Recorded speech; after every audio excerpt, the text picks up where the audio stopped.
కూడుకొని ఉన్నాము సంగ ప్రభో కూడుకొని ఉన్నాము. ఈ యొక్క సమయంలో దేవుని యొక్క పరిశుద్ధ గ్రంథం నుండి కీర్తనల గ్రంథము 32వ కీర్తన అమ్మా 132వ కీర్తన 1వ శరణం నుండి 10వ శరణం వరకు. బొంగ నువ్వు చదువుతామా? నల్లి జెసికా వచ్చి మొత్తం నల్లి జెసికా వచ్చి మొదటి నుండి ఆఖరి వచ్చిన వరకు ఉత్తర ప్రత్యుత్తర రీతిలో చదివి వినిపించవలసిందిగా మనవి చేస్తాం.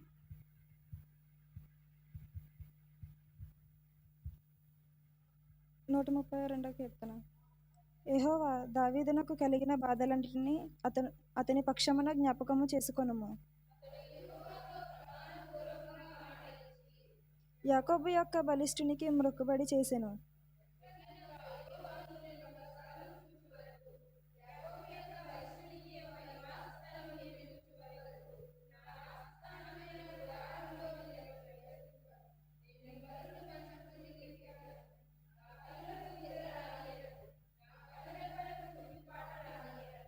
అది ఎఫ్రాతాలోనున్నదని మేము వింటిమి. యాయరు పొలములలో అది దొరికెను.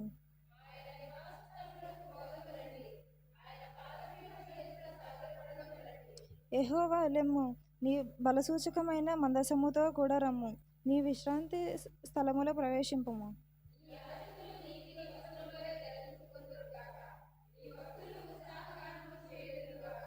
నీ సేవకుడైన దావీదు నిమిత్తము నీ అభిషక్తునికి విముఖుడవై ఉండకుము.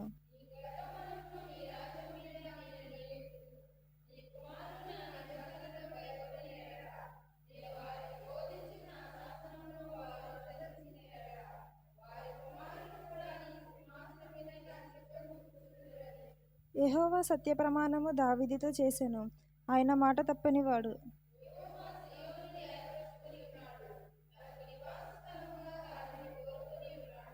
ఇది నేను కోరిన స్థానము, ఇది నిత్యము నాకు విశ్రమ స్థానముగా నుండును. ఇక్కడనే నేను నివసించదను.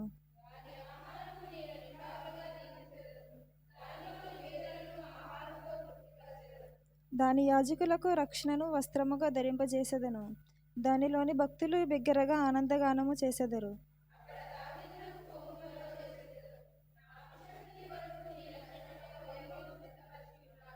అతని శత్రువులకు అవమానమును వస్త్రముగా ధరింపజేసేదను. అతని కిరీటము అతని మీదనే ఎండి తేజరులను అనెను. ఆమేన్. దయతో అందరూ కూర్చోండమ్మా. వాక్య పఠన చేసిన జెసికాకు నా యొక్క అభినందనలు తెలియజేస్తూ ఉన్నాను. మరి ఈ యొక్క సమయంలో చెప్తామమ్మా, కీర్తన ధ్యానం బొంగ జెసికా వచ్చి కీర్తన ధ్యానం చేయవలసిందిగా బిడ్డను ఆహ్వానిస్తూ ఉన్నా.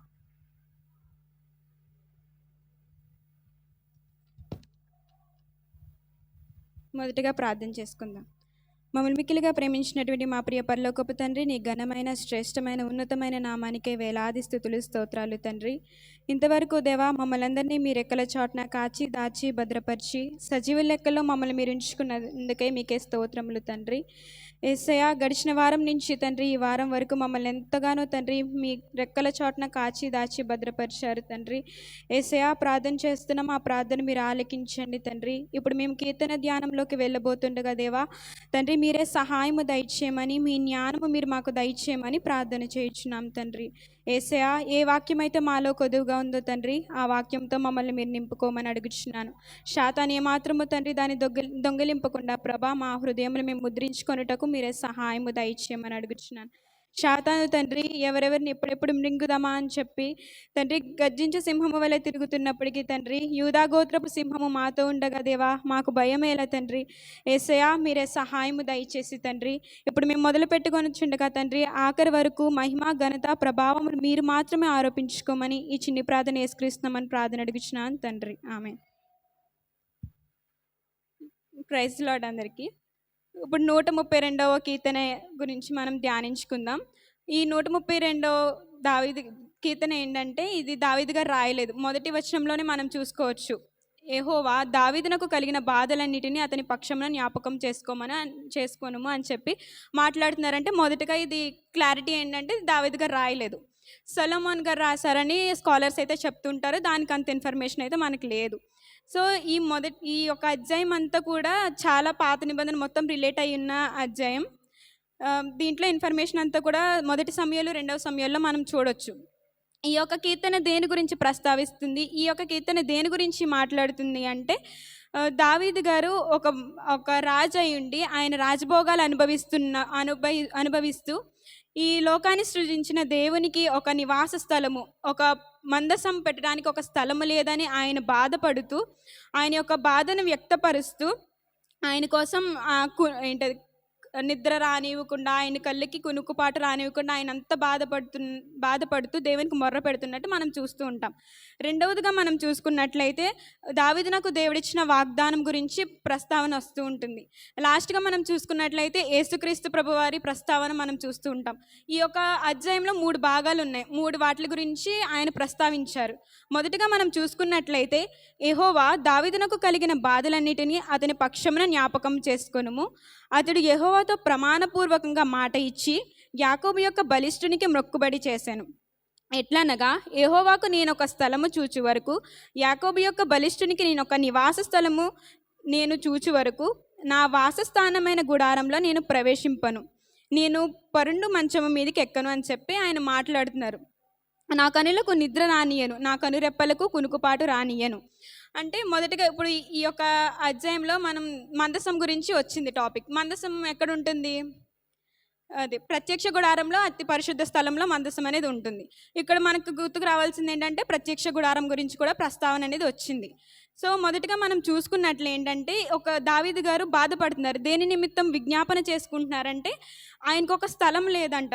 నేను ఒక రాజునయ్యుండి నేను రాజభోగాలు అనుభవిస్తున్నా, నాకు రాజబంగ్లా ఉండి నేను ఇంతలా ఉన్నాను, కానీ దేవునికి ఒక స్థలం లేదే, ఆ స్థలం చూచు వరకు అని చెప్పేసి ఆయన మాట్లాడుతున్నారు. ఒక మొక్కుబడి చేసుకున్నారంటే యాకోబు యొక్క బలిష్ఠునికి మొక్కుబడి చేశాను అంటే అబ్రహాము దేవుడు, ఇస్సాకు దేవుడు, యాకోబు దేవుడని మనం మాట్లాడుతుంటాం. ఆయన ఒక దేవునికి మొక్కుబడి చేసుకున్నారు. ఎట్లనగా యెహోవాకు నేను ఒక స్థలం చూడాలి అంటే దేవునికి ఒక మందిరం లేదు, మందిరం కన్నా ముందు దేవుని యొక్క మందసం పెట్టడానికి స్థలం చూచు వరకు ఆయనకి ఏం రావట్లేదంట, నిద్ర రావట్లేదంట, కనులకు నిద్ర రానియట్లేదు, కనురెప్పలకు కునుకుపాటు కూడా రానివ్వట్లేదంట ఆయన. అంటే ఇక్కడి నుంచి మనం నేర్చుకోవాల్సింది ఏంటంటే దావీదు గారికి దేవుని పట్ల ఉన్న ప్రేమ, దేవుని పట్ల ఉన్న విశ్వాసం, దేవునికి ఇచ్చే ప్రయారిటీ మనం చూడొచ్చు. మనకుందా? ఇప్పుడు దావీదు గారు ఇంతలాగా దేవుని కోసం తప్పిస్తూ ఉన్నారు, ఆయన మనోవ్యాఖ్యలు చెందుతున్నారు. ఎందుకంటే దేవునికి స్థలం లేదని చెప్పి. ఈనాటి సమాజంలో క్రైస్తవులుగా ఉండట్లేదన్న బాధ కూడా మనలో అసలు ఏమాత్రం ఉండట్లేదు. కానీ అక్కడ దావీదు గారు మనం చూసుకున్నట్లయితే ఎంతలా బాధపడుతున్నారో ఒకసారి మనం చూద్దాం. అదేవిధంగా ఇప్పుడు అంతలా బాధపడి దేవునికి మొక్కుబడి చేశారు. చేసిన తర్వాత దావీదు గారు ఏం చేశారో కనుగొన్నారు అది ఎక్కడుంది అని చెప్పి. చూద్దాం. ఇప్పుడు అది ఎఫ్రాతాలో ఉన్నదని మేము వింటిమి, యాయిరు పొలంలో అది దొరికాను. ఎఫ్రాతా అంటే బెత్లెహేం దగ్గర ఉన్న ఒక ఊరు పేరు ఎఫ్రాతా. తర్వాత మనం చూసుకున్నట్లయితే యాయిరు అంటే కిర్యాతాయిము. ఇదంతా కూడా మొదటి సమయాలు 2వ సమయాల్లో ఇన్ఫర్మేషన్ అంతా కూడా ఉంటుంది. అక్కడ ఆ ప్లేస్లో ఆ కాపురస్తుల దగ్గర ఆ మందసం అనేది దొరికింది. ఎవరికి? దావీదు మహారాజు గారికి దొరికింది. ఇప్పుడు మనం చూసుకున్నట్లయితే ఆయన నివాస స్థలమునకు పోదాము రండి. నివాస స్థలం ఎక్కడ? యెరూషలేం. ఆయన యొక్క నివాస స్థలంనకు ఆ మందసం ఇది చాలా లింక్ అయి ఉన్న అధ్యాయం, కొంచెం జాగ్రత్తగా మీరు వినండి. మందసం ఎక్కడుంది? యాయిరు పొలం దగ్గర ఎఫ్రాతా అనే ప్రాంతంలో దొరికింది. ఆ మందసం ఎక్కడికి తీసుకెళ్తున్నారు వీళ్ళు? యెరూషలేంకి తీసుకెళ్తున్నారు. యెరూషలేం తీసుకెళ్ళాక అక్కడ వాళ్ళు ఏం చేస్తున్నారు? ఆయన పాదపీఠం ఎదుట సాగిలపడదాము రండి అని చెప్పి దావీదు గారు మాట్లాడుతున్నారు ఇక్కడ. ఆ తర్వాత మనం చూసుకున్నట్లయితే యెహోవా లెమ్ము, నీ బలసూచకమైన మందసముతో కూడా రమ్ము. ఇక్కడ మందసానికి బలసూచకమైన మందసం అని చెప్పారు. బలసూచకమైన మందసం అంటే అది విజయంతో కూడినది. వాళ్ళప్పటి కాలంలో మందసాన్ని ఎక్కడికి పడితే అక్కడ తీసుకెళ్తూ ఉండేవారు, మోసుకుంటూ వెళ్తూ ఉండేవారు. అది ఒక కాన్స్టెంట్గా ఉండేది కాదు. ఆ మందసం అయితే ఎవరి దగ్గర అయితే ఉందో వాళ్ళు విజయంతో నిండుతారని చెప్పి మనకు తెలుసు. కాబట్టి దానికి బలసూచకమైన మందసం అని చెప్పారు.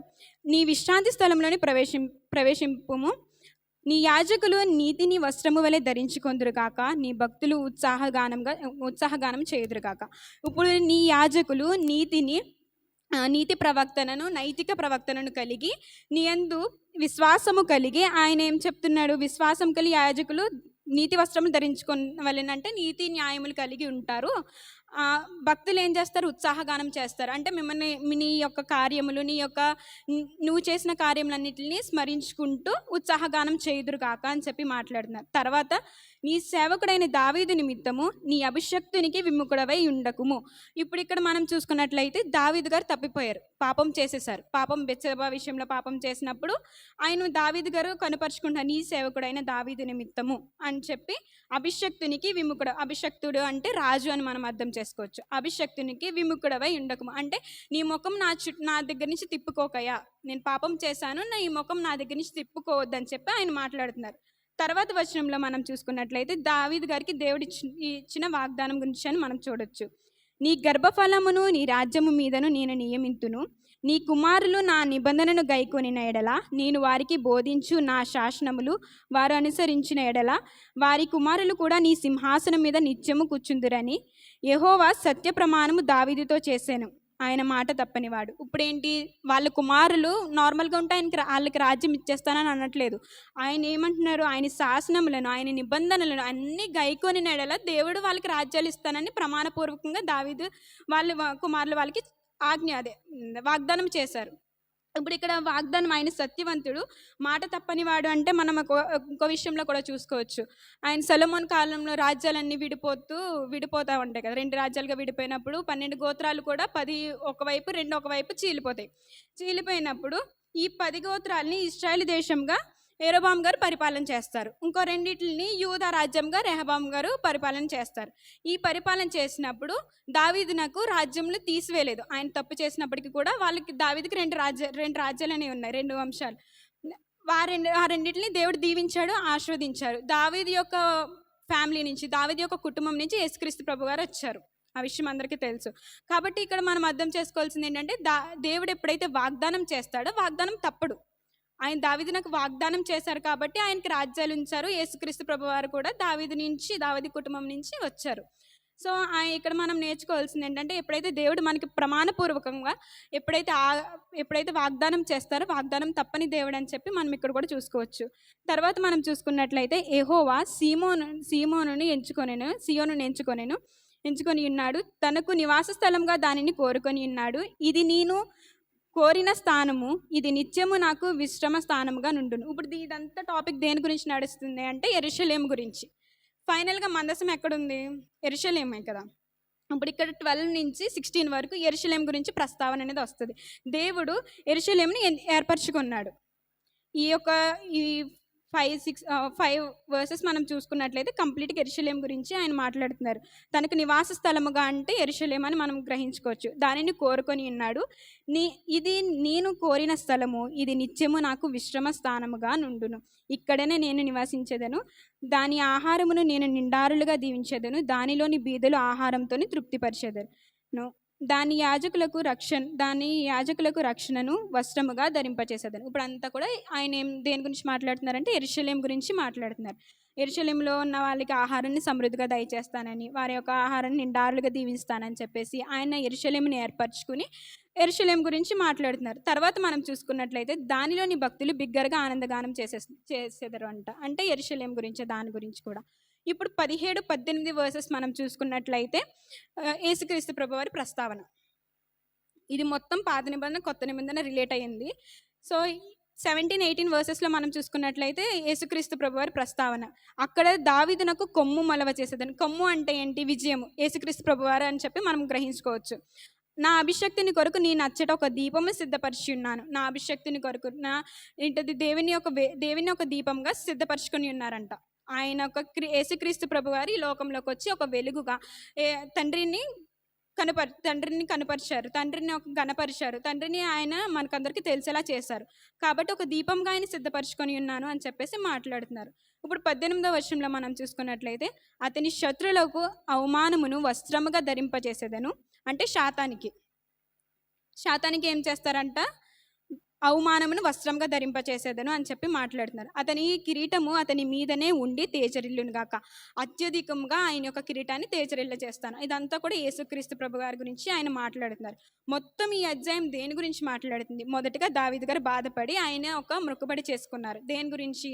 నేను ఇంత రాజునయ్యుండి ఇంత రాజభోగాలు అనుభవిస్తున్న నాకు దేవునికి ఒక స్థలమైనను లేదే, ఆయన మందసాన్ని పెట్టడానికి ఒక స్థలమైన లేదని చెప్పి ఆయన బాధపడుతూ ఆయన బాధను వ్యక్తపరుస్తూ దేవునికి మొక్కుబడి చేసుకున్నారు.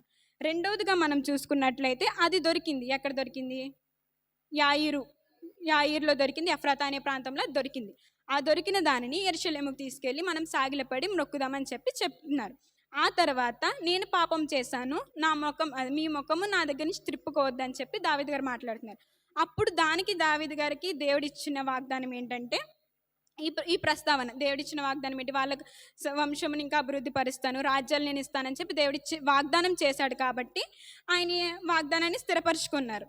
ఆ వాగ్దానం గురించి మనం చూస్తాం. లాస్ట్గా మనం యేసుక్రీస్తు ప్రభువారి ప్రస్తావన చూస్తాం. మొత్తం ఇదంతా కూడా పార్ట్స్ కిందే ఉంది, మొత్తం రిలేట్ అయ్యింది. మీకు ఇంకా ఈ ఇన్ఫర్మేషన్ కావాలి అనుకుంటే మొదటి సమయాలు, రెండవ సమయాల్లో ఉంది, దినవృత్తాంతంలో కూడా ఉంది. ఇవన్నీ కూడా లింక్ అయింది కాబట్టి మనం అదంతా కూడా చదివి తెలుసుకోవాలని కోరుకుంటున్నాను. అదేవిధంగా ఈ యొక్క అధ్యాయం మొత్తం దేని గురించి మనం గ్రహించుకోవాల్సింది ఏంటంటే, దేవుడు మాటిస్తే తప్పనివాడు, దేవుడు ఇచ్చిన వాగ్దానం ఎప్పటికీ కూడా పోదు. అదేవిధంగా మొదటిగా మనం చూసుకున్నట్లయితే దావీదు గారు దేవునికి ఇచ్చిన ప్రయారిటీ మనం చూడొచ్చు. దావీదు గారు దేవుని పట్ల ఉన్న ప్రేమను చూడొచ్చు, దేవుని పట్ల ఉన్న విశ్వాసం చూడొచ్చు.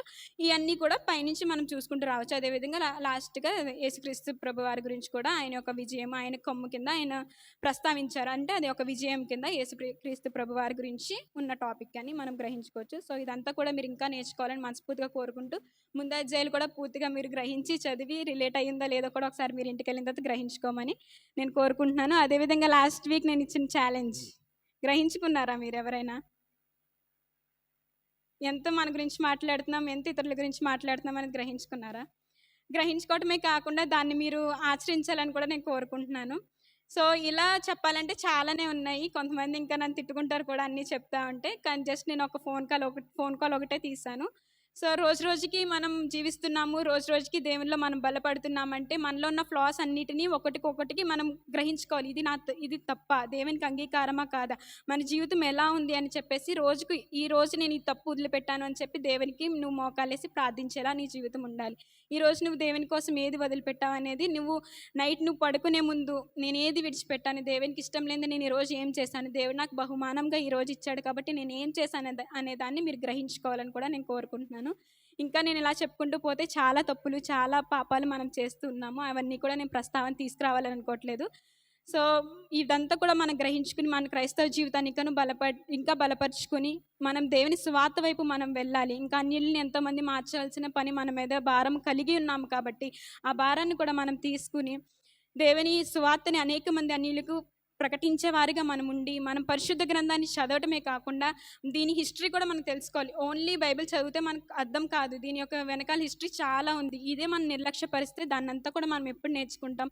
ఈరోజు దేవుడు వచ్చేస్తే మనం ఏమీ చేయలేం. కాబట్టి ఒక్కసారి మనం అందరం కూడా గ్రహించుకుని పరిశుద్ధ గ్రంథాన్ని ఏమాత్రం నిర్లక్ష్యపరచకుండా పరిశుద్ధ గ్రంథాన్ని ధ్యానించుకుంటూ, అదేవిధంగా దాని హిస్టరీ, దాని బ్యాక్గ్రౌండ్ మొత్తం అంతా కూడా తెలుసుకుని అన్యులకు సువార్త ప్రకటించి మన జీవితాన్ని ఈ లోకంలో గడపాలని మనస్ఫూర్తిగా కోరుకుంటూ ఈ చిన్ని మాటలు దేవుడు దీవించును గాక. ఆమేన్.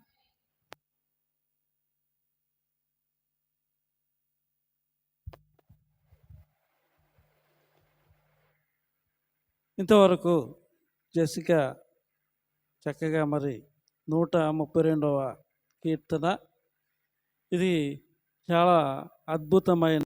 నీకే స్తుతులు స్తోత్రాలు చెల్లిస్తున్నామయ్యా. మా కొరకు ప్రాణం పెట్టి మరణము గెలిచి మరణపు ముళ్ళు విరిచి తండ్రి మృత్యుంజయుడే లేసిన గొప్ప దేవా, నీకే స్తోత్రములు. అయా ఈ ఉదయకాల సన్నిధిలో తండ్రి నీ సన్నిధానము చేరి మేము చేసిన ప్రతి పాపమును అపరాధమును నీ పాదాల చెంత ఒప్పుకొనిచున్నామయ్యా. మమ్మల్ని అందరినీ దయతో మన్నించండి, క్షమించండి. నీ పరిశుద్ధమైన రక్తము చేత మమ్మల్ని కడిగి ప్రతి దుర్నీతి నుంచి మమ్మల్ని అందరినీ పవిత్రులుగా మార్చమని అడుగుతున్నామా. ఈ ఆరాధన మొదటి నుండి ఇంతవరకు నీ నామ మహిమార్థమే జరిగించినందుకు నీకు స్తోత్రాలు చెల్లిస్తున్నామయ్యా. ప్రార్థనలో మీరున్నందుకు స్తోత్రాలయ్యా. కీర్తన జ్ఞానంలో మీరు నడిపించిన విధానానికై నీకు వందనాలు చెల్లిస్తున్నాం తండ్రి. అవునయ్యా, నువ్వు మాట ఇచ్చి తప్పుటకు నేను నరుడను కాదు అని సెలవిచ్చావయ్యా. మాట ఇస్తే నెరవేర్చే దేవుడవయ్యా. వాగ్దానం చేసే దేవుడవు, వాగ్దానాన్ని నెరవేర్చే దేవుడు అని నువ్వు పలికిన విధానానికే నీకు స్తోత్రాలు చెల్లిస్తున్నాం తండ్రి. ఆరాధనలో మీరున్నందుకు నీకు స్తుతులు చెల్లిస్తున్నామయ్యా. మా సంఘాన్ని అంతటినీ నీకు అప్పగిస్తున్నానయ్యా. నీ సన్నిధానంలో నిలవబడిన ప్రతి ఒక్కరితో మీరు మాట్లాడమని అడుగుతున్నాను దేవా. యేసయ్యా, ఇప్పుడు నీ సేవకుడు నీ పక్షమున నిలవబడుచుండగా నీ సేవకుని దర్శించండి. నీ సేవకుని యొక్క ముఖాంతరంలో నుండి మా అందరితోనూ మాట్లాడమని అడుగుచున్నానయ్యా. వాక్యమై ఉన్న దేవా, వాక్యం ద్వారా మాతో దర్శించండి. మా హృదయాలను వెలిగించండి తండ్రి. మా జీవితాలను బాగు చేసే విధముగా మమ్మల్ని మార్చమని అడుగుతున్నాను తండ్రి. విన్న వాక్యాన్ని వదిలివేయకుండా వాక్యానుసారమైన జీవితాన్ని మా అందరికీ దయచేయమని అడుగుతున్నాను రాజా. వినగల చెవులను, గ్రహింపగల హృదయమును, లోబడే మనస్సు మా అందరికీ దయచేయండి. యేసయ్యా, ఈ సంఘంలో నిన్నెరగని బిడ్డలు ఇంకను అనేక మంది ఉన్నారయ్యా. వారిని మార్చగలిగిన శక్తిమంతుడు నీవు మాత్రమే అని మేము నమ్ముచున్నామయ్యా. నువ్వు మాట సెలవిస్తే సమస్తము జరుగుతుంది తండ్రి.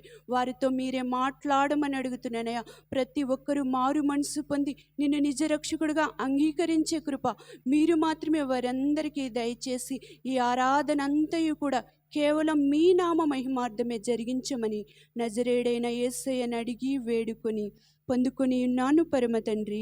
ఆమేన్.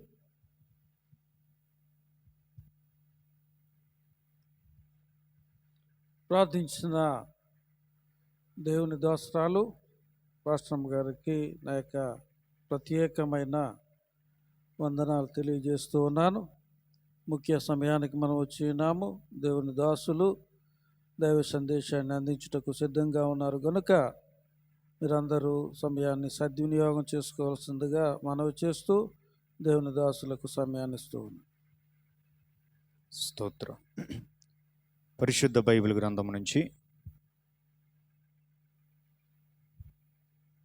పేతురు రాసిన 2వ పత్రిక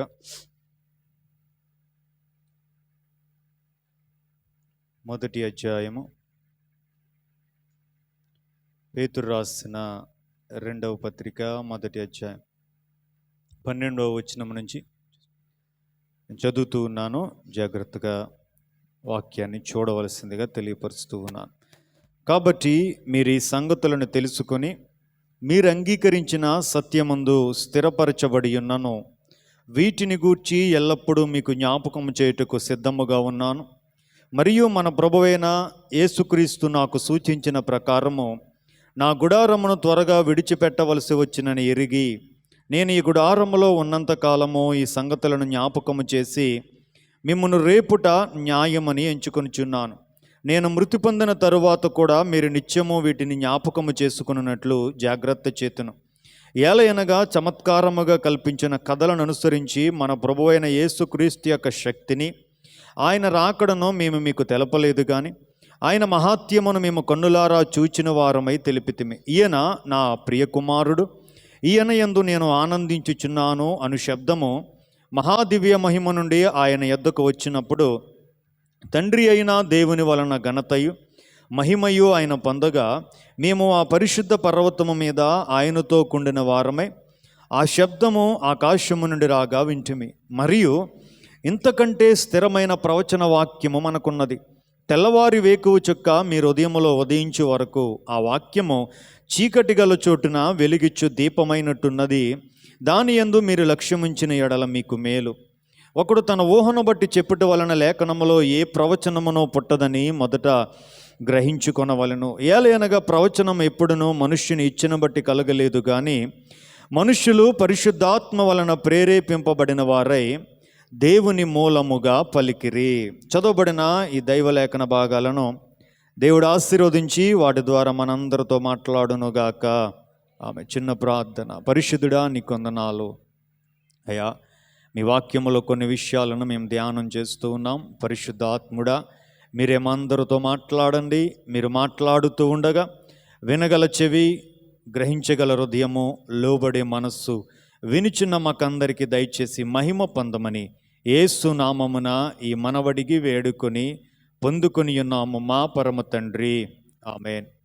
మరొకసారి రీతిగా మీ మధ్య నిలవబడి యేసుక్రీస్తు ప్రభువును గురించి కొన్ని మాటలను మీతో పంచుకోవటానికి దేవదేవుడిచ్చిన ఈ గొప్ప అవకాశాన్ని బట్టి తండ్రి అయిన దేవునికి యేసుక్రీస్తు నామమున సమస్త మహిమ, ఘనత, ప్రభావములు కలుగునుగాక. ఆమేన్. చేరి వచ్చిన సంఘ బిడ్డలను మీకందరికీ కూడా ప్రభు పేరట నా వందనాలు తెలియజేస్తూ ఉన్నాను. ఇంతవరకు చక్కని రీతిలో నడిపించిన విజయమోహన్ గారు కూడా వందనాలు. సంకీర్తనను ధ్యానంలో నడిపించిన జెస్సిక్ కూడా ప్రభు పేరట శుభాలు తెలియజేస్తూ ఉన్నాను. అందరూ బాగున్నారండి? దేవునికి స్తోత్రం చేద్దాం ఒకసారి. హల్లెలూయా. దేవునికి మహిమ కలుగునుగాక. దేవుడు గతించిన వారమంతా కూడా తన కృపలో మనలందరినీ కూడా కాచి కాపాడి సజీవు లెక్కలో ఉంచి మరొక ఆశీర్వాదకరమైన పునరుత్థాన దినమున దేవుని పాదాల చెంత మనందరము చేరి దేవుని నామాన్ని గణపరచడానికి దేవుడిచ్చిన ఈ శ్రేయస్కరమైన ఈ సమయాన్ని బట్టి మరొకసారి దేవదేవునికి సమస్త మహిమను ఆరోపిస్తూ ఒక చిన్న వివాహ ప్రకటన ఉంది. అది చేసిన తర్వాత దేవుని వాక్యాన్ని మనం జ్ఞాపకం చేసుకుందాం.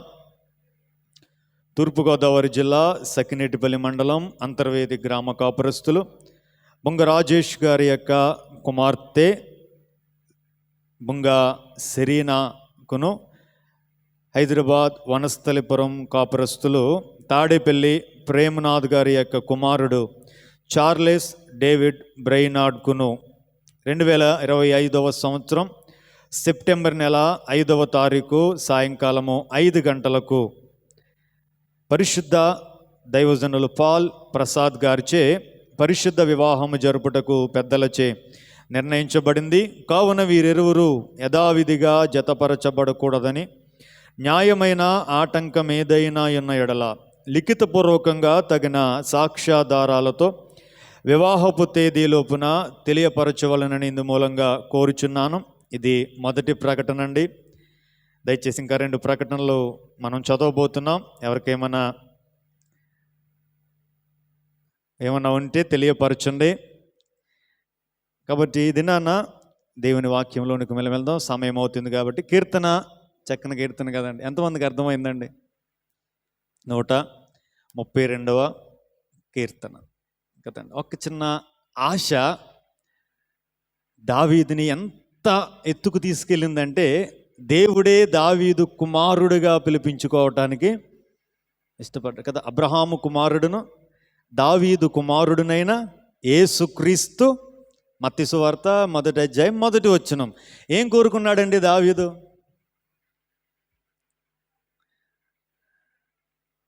దేవుని మందసం పెట్టడానికి ఒక ప్లేస్ లేదంట. అయ్యా, నీవు సరియైన స్థలములో లేకుండా నేను ఒక పెద్ద బంగళాలో నివాసం చేస్తుంటాం నాకు ఎంత మాత్రము కూడా ఇష్టం లేదయ్యా.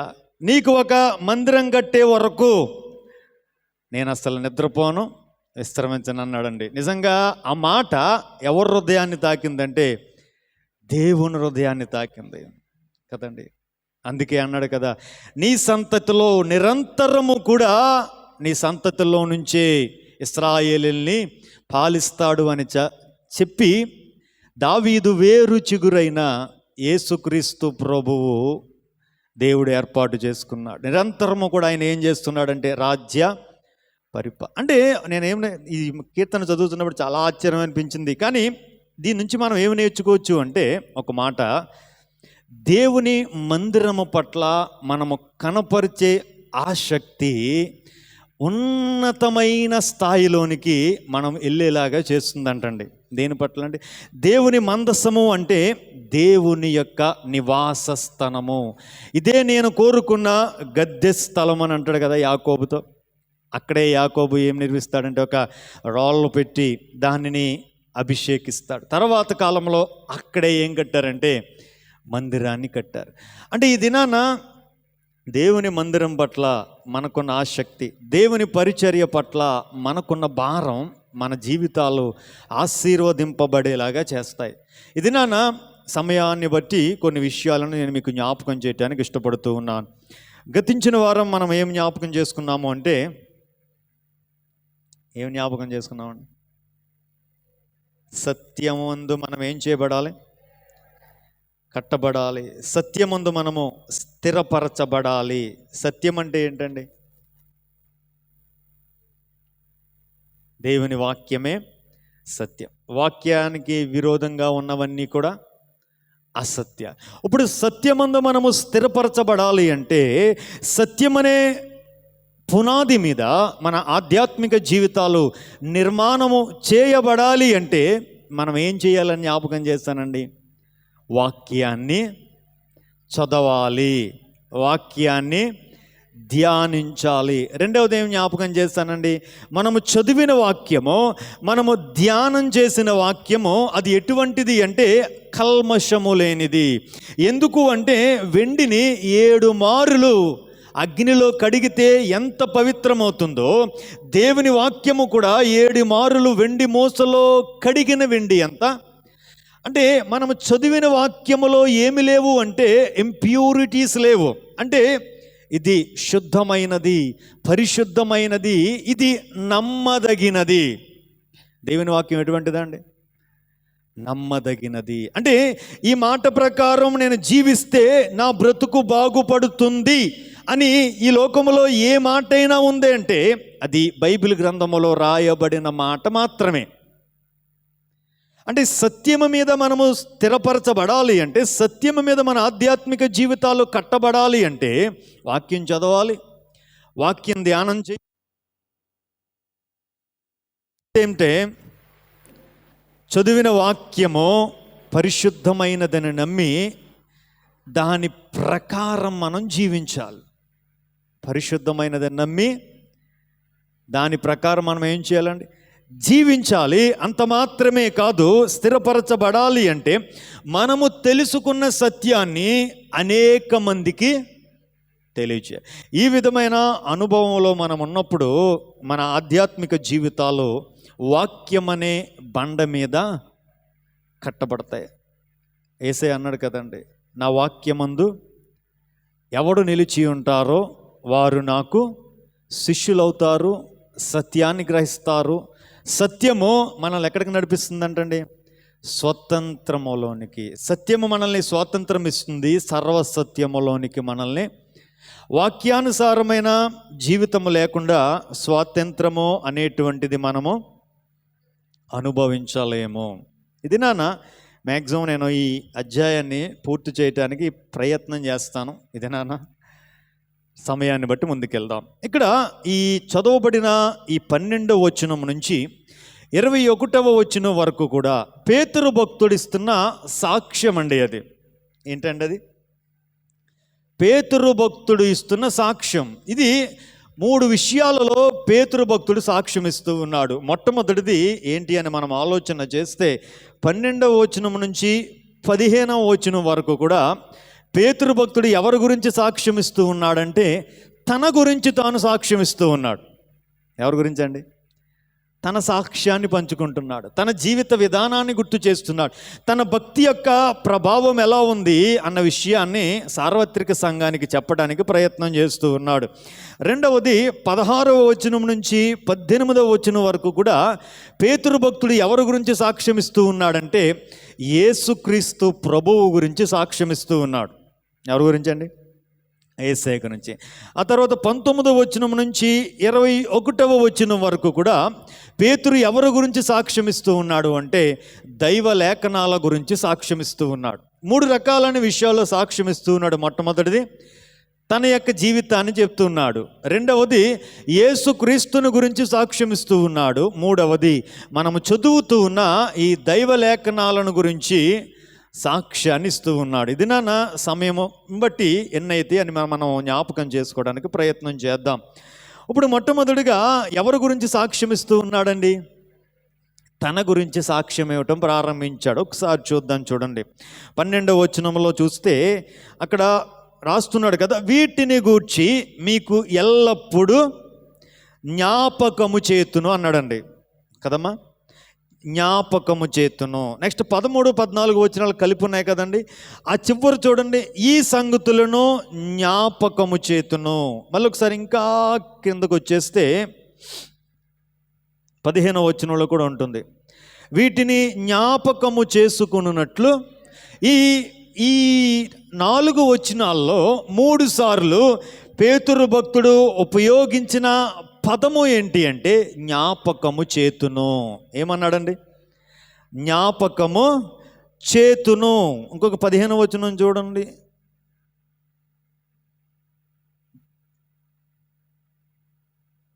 పదమూడు 14 కలిపి ఉన్నాయి కదమ్మా. దాంట్లో ఒకసారి, ప్రభువైన యేసుక్రీస్తు నాకు సూచించిన ప్రకారం ఈ గుడారములో ఉన్నంత కాలము ఈ సంగతులను జ్ఞాపకము చేసి మిమ్మును రేపుట న్యాయమని ఎంచుకొని. ఇక్కడ ఒక మాట ఆలోచన, పేతురు భక్తుడు ఏమంటున్నాడు? నేను మీకు జ్ఞాపకం చేతునని ఇక్కడ ఒక కొత్త మాట వాడాడండి. జ్ఞాపకము చేసి నేను మిమ్మల్ని ఏం చేస్తాను? అక్కడ రాయబడిన మాటే మనం ఒకసారి చదువుదాం. జ్ఞాపకం చేసి మిమ్మును రేపుట న్యాయమని. రేపుట అంటే అర్థం ఏంటండి?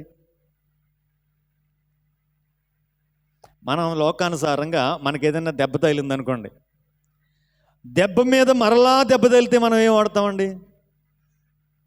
పుండు మీద కారం వేసినట్టుందండి, నా గాయాన్ని రేపినట్టు. అంటే రేపడం అంటే అర్థం ఏంటంటే 2 రకాలుగా ఆలోచించుకొచ్చాను. ఒక మాట మీకు జ్ఞాపకం చేస్తాను చూడండి. న్యాయాధిపతులు 14వ అధ్యాయము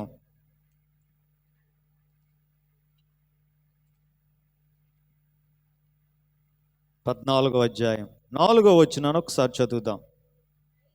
అయితే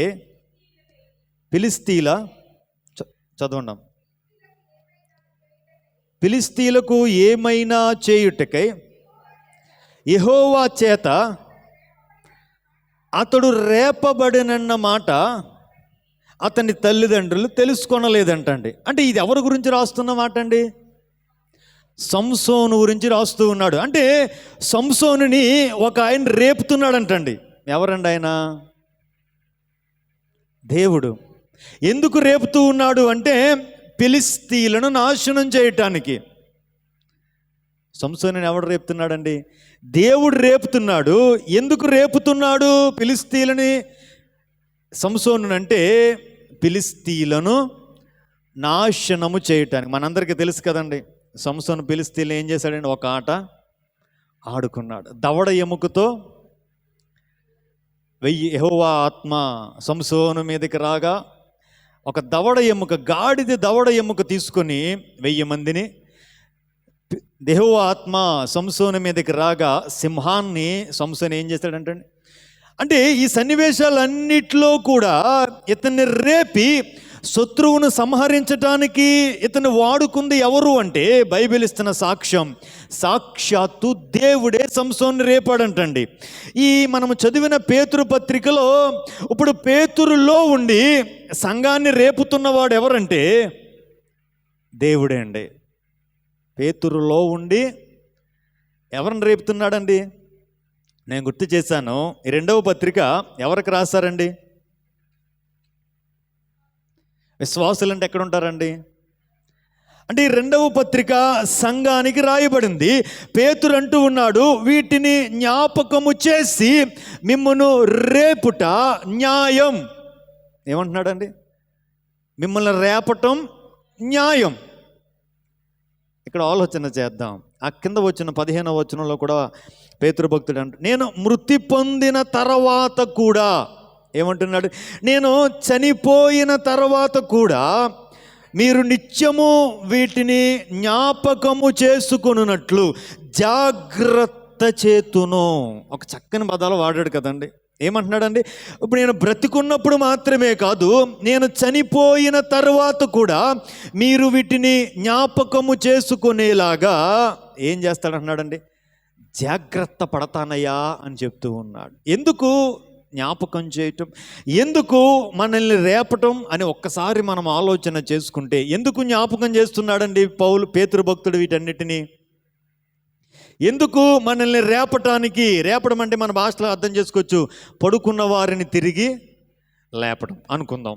ఎందుకు మనల్ని తిరిగి రేపుతూ ఉన్నాడు దేవుడు పేతురు భక్తుడి ద్వారా అని మనం ఆలోచన చేస్తే, మనము నిత్య రాజ్యానికి అర్హులుగా ఒకటే ఇంటెన్షన్, ఒకటే కోరికండి, దీంట్లో వేరే ఉద్దేశాలు ఏమీ లేవు. ఎందుకు 3 సార్లు రాశాడు కదండి, జ్ఞాపకం చేస్తున్నాను, మీకు జ్ఞాపకం చేయటానికి నేను జాగ్రత్త పడుతూ ఉన్నాను. మిమ్మల్ని రేపటం నాకు న్యాయం. ఒకవేళ మిమ్మల్ని నేను రేపలేదు అంటే దేవుని దృష్టిలో నేను అన్యాయస్తుడిని అని అర్థం కదండి. ఒకవేళ మిమ్మల్ని గనక ఈ పరిస్థితుల్లో నుంచి నేను లేవనెత్తలేకపోయాను అంటే, దేవుడు నాకు అప్పగించిన బాధ్యతకు నేనేం చేయలేకపోయాను అంటే న్యాయాన్ని చేయలేకపోయాను. దేవుని దృష్టికి నేను ఎలా కనపడతాను అంటే అన్యాయస్తుడుగా కనపడతా. అందుకే ఈ మొదటి అధ్యాయం మొదటి వచనం నుంచి కూడా పేతురు భక్తుడు రాస్తూ వస్తాడు కదా, ఆ నిత్య జీవాన్ని పొందుకోవాలి అంటే, ఆ పరలోక రాజ్య గుమ్మములోనికి హక్కుదారులుగా మార్చబడాలి అంటే ఏమేమి కలిగి ఉండాలో అన్నీ కూడా లైన్గా ఒక్కొక్క వచనంలో ఒక్కొక్క అంశాన్ని ప్రస్తావిస్తూ వచ్చాడు కదండి. మొట్టమొదటిది, పరలోకం చేరాలంటే మనకేం కావాలి అంటే అమూల్యమైన విశ్వాసం కావాలి కదండి. అందుకే రాస్తాడు అమూల్యమైన విశ్వాసం. రెండవది, కృపలో విస్తరించాలి, సమాధానంలో ఏం చేయబడాలి, విస్తరించాలి. మూడవది, దేవుని శక్తి ద్వారా భక్తి జీవితాన్ని జీవించాలి. దేని ద్వారా జీవించాలంటండి? మన స్వశక్తి ద్వారా భక్తి చేయలేమండి. అందుకే యేసు ప్రభువు గురించి యెషయా భక్తుడు ప్రవచిస్తూ అంటాడు కదా, ఒక మాట చదివిస్తాను చూడండి. యెషయా గ్రంథము, అది స్తోత్రం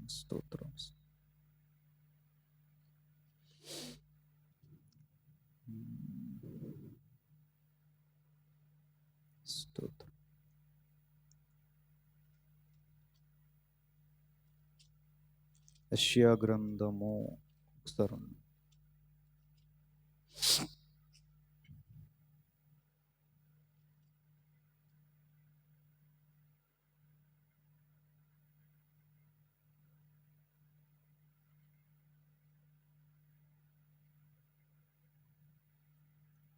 ఇది మాట ఉంటుంది కదా, యెహోవా జ్ఞాన వివేకములకు ఆధారమగు ఆత్మ,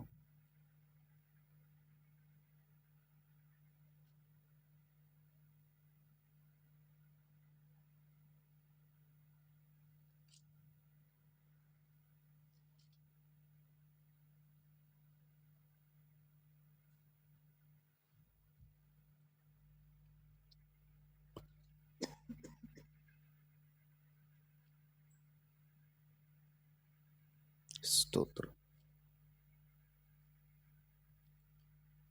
ఓకే, మనం చూపిస్తానులే. ఇప్పుడు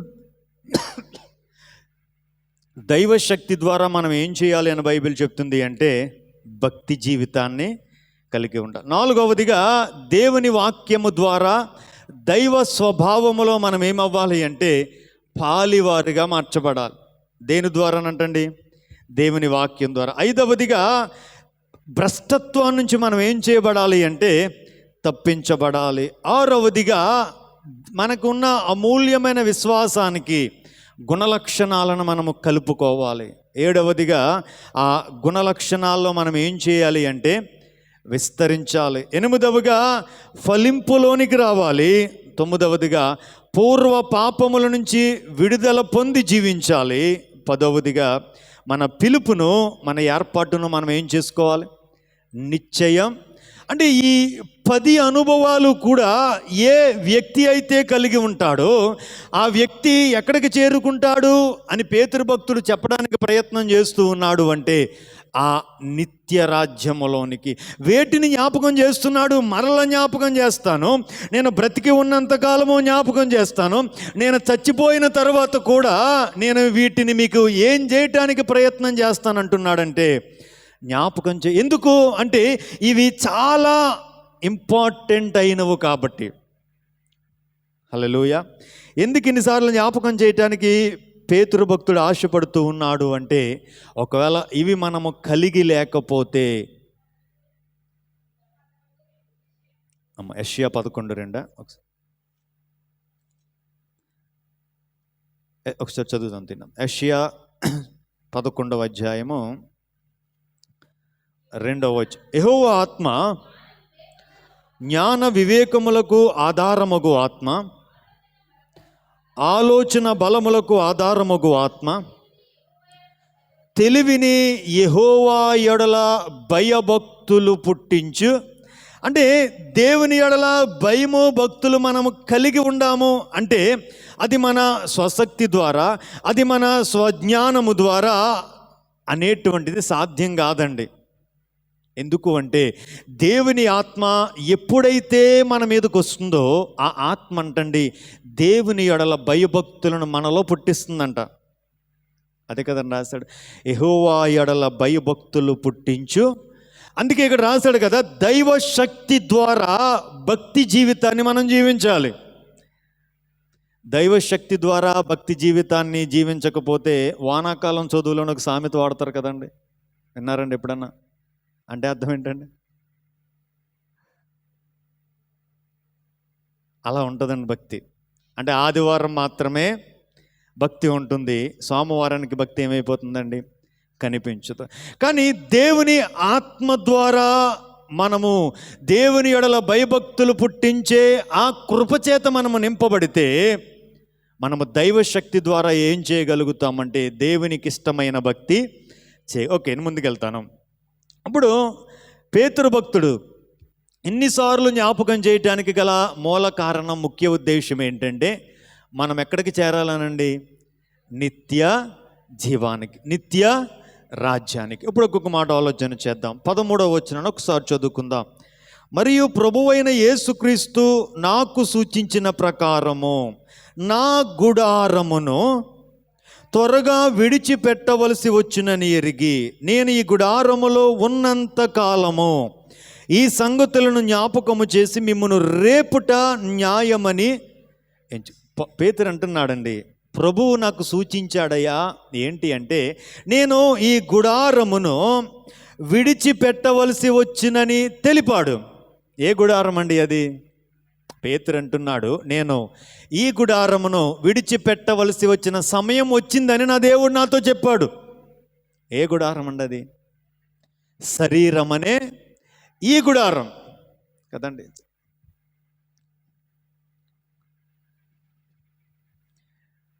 ఇది గుడారం అంటండి. ఏంటండి? మనందరికీ కూడా గుడారాలు ఉన్నాయండి.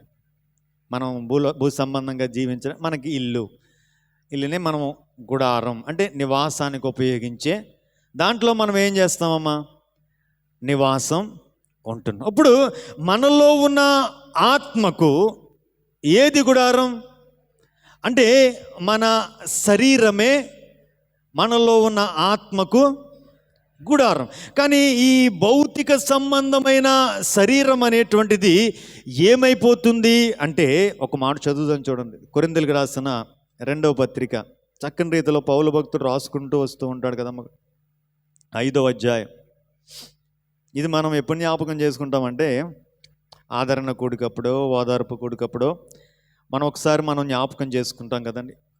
భూమి మీద మన గుడారమైన ఈ నివాసము శిథిలమైపోతుంది అని బైబిల్ చెప్తుంది.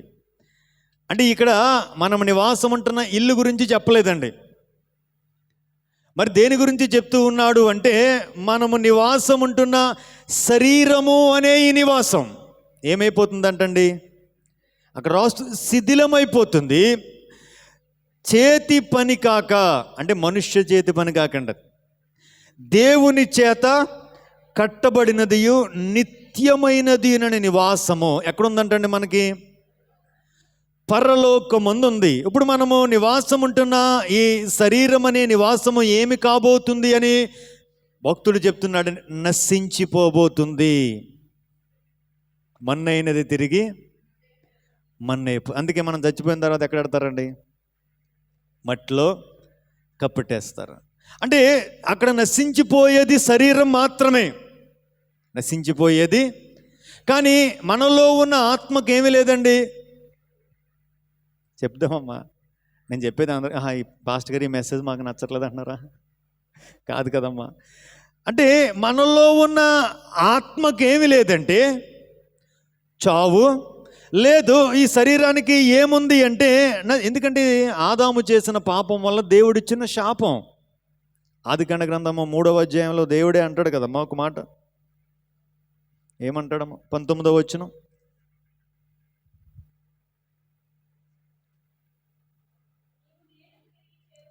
నీవు నేలకు తిరిగి చేరు వరకు నీవు చెమట కార్చి ఆహారము తిందువు, ఏలయనగా నేల నుండి నీవు తీయబడితివి, నీవు మన్నే గనుక తిరిగి మన్నే. ఒకసారి మనం చెమట పట్టిన తర్వాత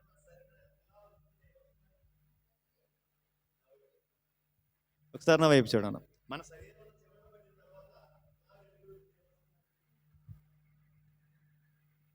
ఏమొస్తుందమ్మా? బంగారం వస్తుందంటారా? వెండి వస్తుందండి? మరి ఏమొస్తుందండి? అంటే ఈ శరీరం గురించి బైబిల్ ఇస్తున్న సాక్ష్యం ఏంటంటే ఇది మన్ను. ఇది ఒకానొక దినాన్న ఏమి కాబోతుంది అంటే తిరిగి మన్నైపోతుంది. కానీ దేవుడు మనలో పెట్టిన ఆత్మకు ఏమి లేదండి, చావు అనేటువంటిది లేదు. అందుకే ఇక్కడ పౌలు భక్తుడు గుర్తు చేస్తూ, భూమి మీద మన గుడారమైన ఈ నివాసము శిథిలమైపోయినను చేతి పని కాక దేవుని చేత కట్టబడినదియు నిత్యమైనదియునైన నివాసం.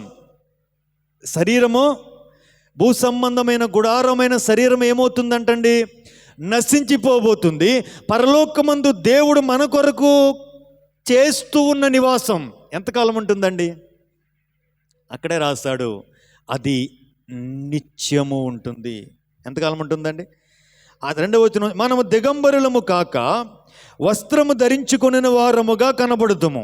కాబట్టి పరలోకము నుండి వచ్చు మన నివాసము ఏంటంటండి? పరలోకము నుండి వచ్చు. ఇక్కడ భూ సంబంధమైన నివాసము, 2వది పర సంబంధమైన నివాసం. నా వైపు జాగ్రత్తగా ఆలోచన చేయండి అమ్మా. 2 నివాసాల గురించి పౌలు భక్తుడు చెప్తూ ఉన్నాడు. భూ సంబంధమైన నివాసం, ఇది నేను మన ఇల్లు గురించి మాట్లాడట్లేదండి, మన శరీరం గురించి మాట్లాడుతున్నాను. ఈ భూ సంబంధమైన నివాసం ఎంతకాలం ఉంటుంది అంటే ఎంతకాలం ఉంటుందో మనకే తెలియదు. కానీ ఆ పర సంబంధమైన నివాసం ఎంతకాలం ఉంటుంది అంటే అది నిరంతరము కూడా. ఒకవేళ ఆ పర సంబంధమైన నివాసాన్ని మనము పొందుకున్నాము అంటే మనము సిగ్గుపడవలసిన అవసరత అదే కదా రాశాడండి. మనము దిగంబరులుగా కాక, దిగంబరులం అంటే అర్థం ఏంటండి? వస్త్రాలు లేని వారిని ఏమంటారండి? దిగంబరులు. ఇక్కడ పౌలు భక్తుని యొక్క ఉద్దేశం ఏంటంటే ఇప్పుడు మనము బ్రతికి ఉండగానే ఆ పర సంబంధమైన నివాసం కొరకు మనము జీవిస్తే దేవుని రాకడ వచ్చినప్పుడు అంటండి మనము సిగ్గుపడనక్కర్లేదంటండి. ఎందుకంటే ఆ పరలోకము నుండి వచ్చే ఆ మహిమ కలిగిన శరీరాన్ని మనం ఏం చేయగలుగుతామంటే ధరించుకోగలుగుతాం. ఒకవేళ ఆ పర సంబంధమైన నివాసము కొరకు మనము సిద్ధపడి జీవించకపోతే దేవుని రాకడ సమయానికి మనకేం కలుగుతుంది అంటే సిగ్గు కలుగుతుంది అంటండి. ఆదాము అవ్వలో ఎప్పుడైతే పండు తిన్నారో వారికి మొట్టమొదట తెలిసిన విషయం ఏంటంటే మేము దిగంబరులమని గ్రహించారంటండి కదండి. బైబిల్లో రాయబడింది. అంటే ఈ దినాన్ని యేసు రాకడ వచ్చే సమయానికి దేవుని రాకడ కొరకు మనము జాగ్రత్త పడి ఆయన రాకడ కొరకు మనము సిద్ధపడకపోతే ఆ మహిమ శరీరాన్ని మనం ఏం చేయలేము అంటే ధరించుకోలేము. ఆ మహిమ శరీరాన్ని ఎప్పుడైతే మనము ధరించుకోలేమో లోకం ఎదుట మనం సిగ్గుపడాలి, దేవుని ఎదుట మనము ఒక్క మాట ఆలోచన చేయండి. సంఘంలో ఉన్న సగం మంది ఎత్తబడిపోయారండి దేవుని రాకడ వచ్చే సమయానికి, సగం మంది మిగిలిపోయారు. అప్పుడు పక్క అన్నిలందరూ మన చచ్చికాడికి వచ్చారు. ఎరా ఒక్క వారం కూడా గుడికి మానలేదు నువ్వు, అదిగో అందరూ వెళ్ళిపోయారు, నువ్వేంటి ఉండిపోయావు అన్నాం అనుకోండి, ఎలా ఉంటుందండి? ఆలోచన చేయడానికి మాట చెప్తున్నాను, ఎవరిని కించపరచాలని కాదు. కానీ అంటే ఆ దినాన్ని మనం ఏమవుతాము అంటే సిగ్గుపడతాం. అట్ ది సేమ్ టైం దేవుని ఎదుట, దేవుని దేవదూతల ఎదుట కూడా మనకేం కలుగుతుందంటే సిగ్గు. అటువంటి సిగ్గు కలగకుండా ఉండాలని పౌలు భక్తుడు చెప్తూ అంటున్నమాట. 9వ వచనం చూడండి. కావున దేహమందున్నను దేహమును విడిచినను ప్రభువునకు ఇష్టలమై ఉండవలనని మిగుల, అంటే నేను బ్రతికి ఉన్నా, ఒకవేళ నేను చనిపోయినా నేను ఎవరికి ఇష్టలుగా ఉండాలని పౌలు ఆశపడుతున్నాడండి?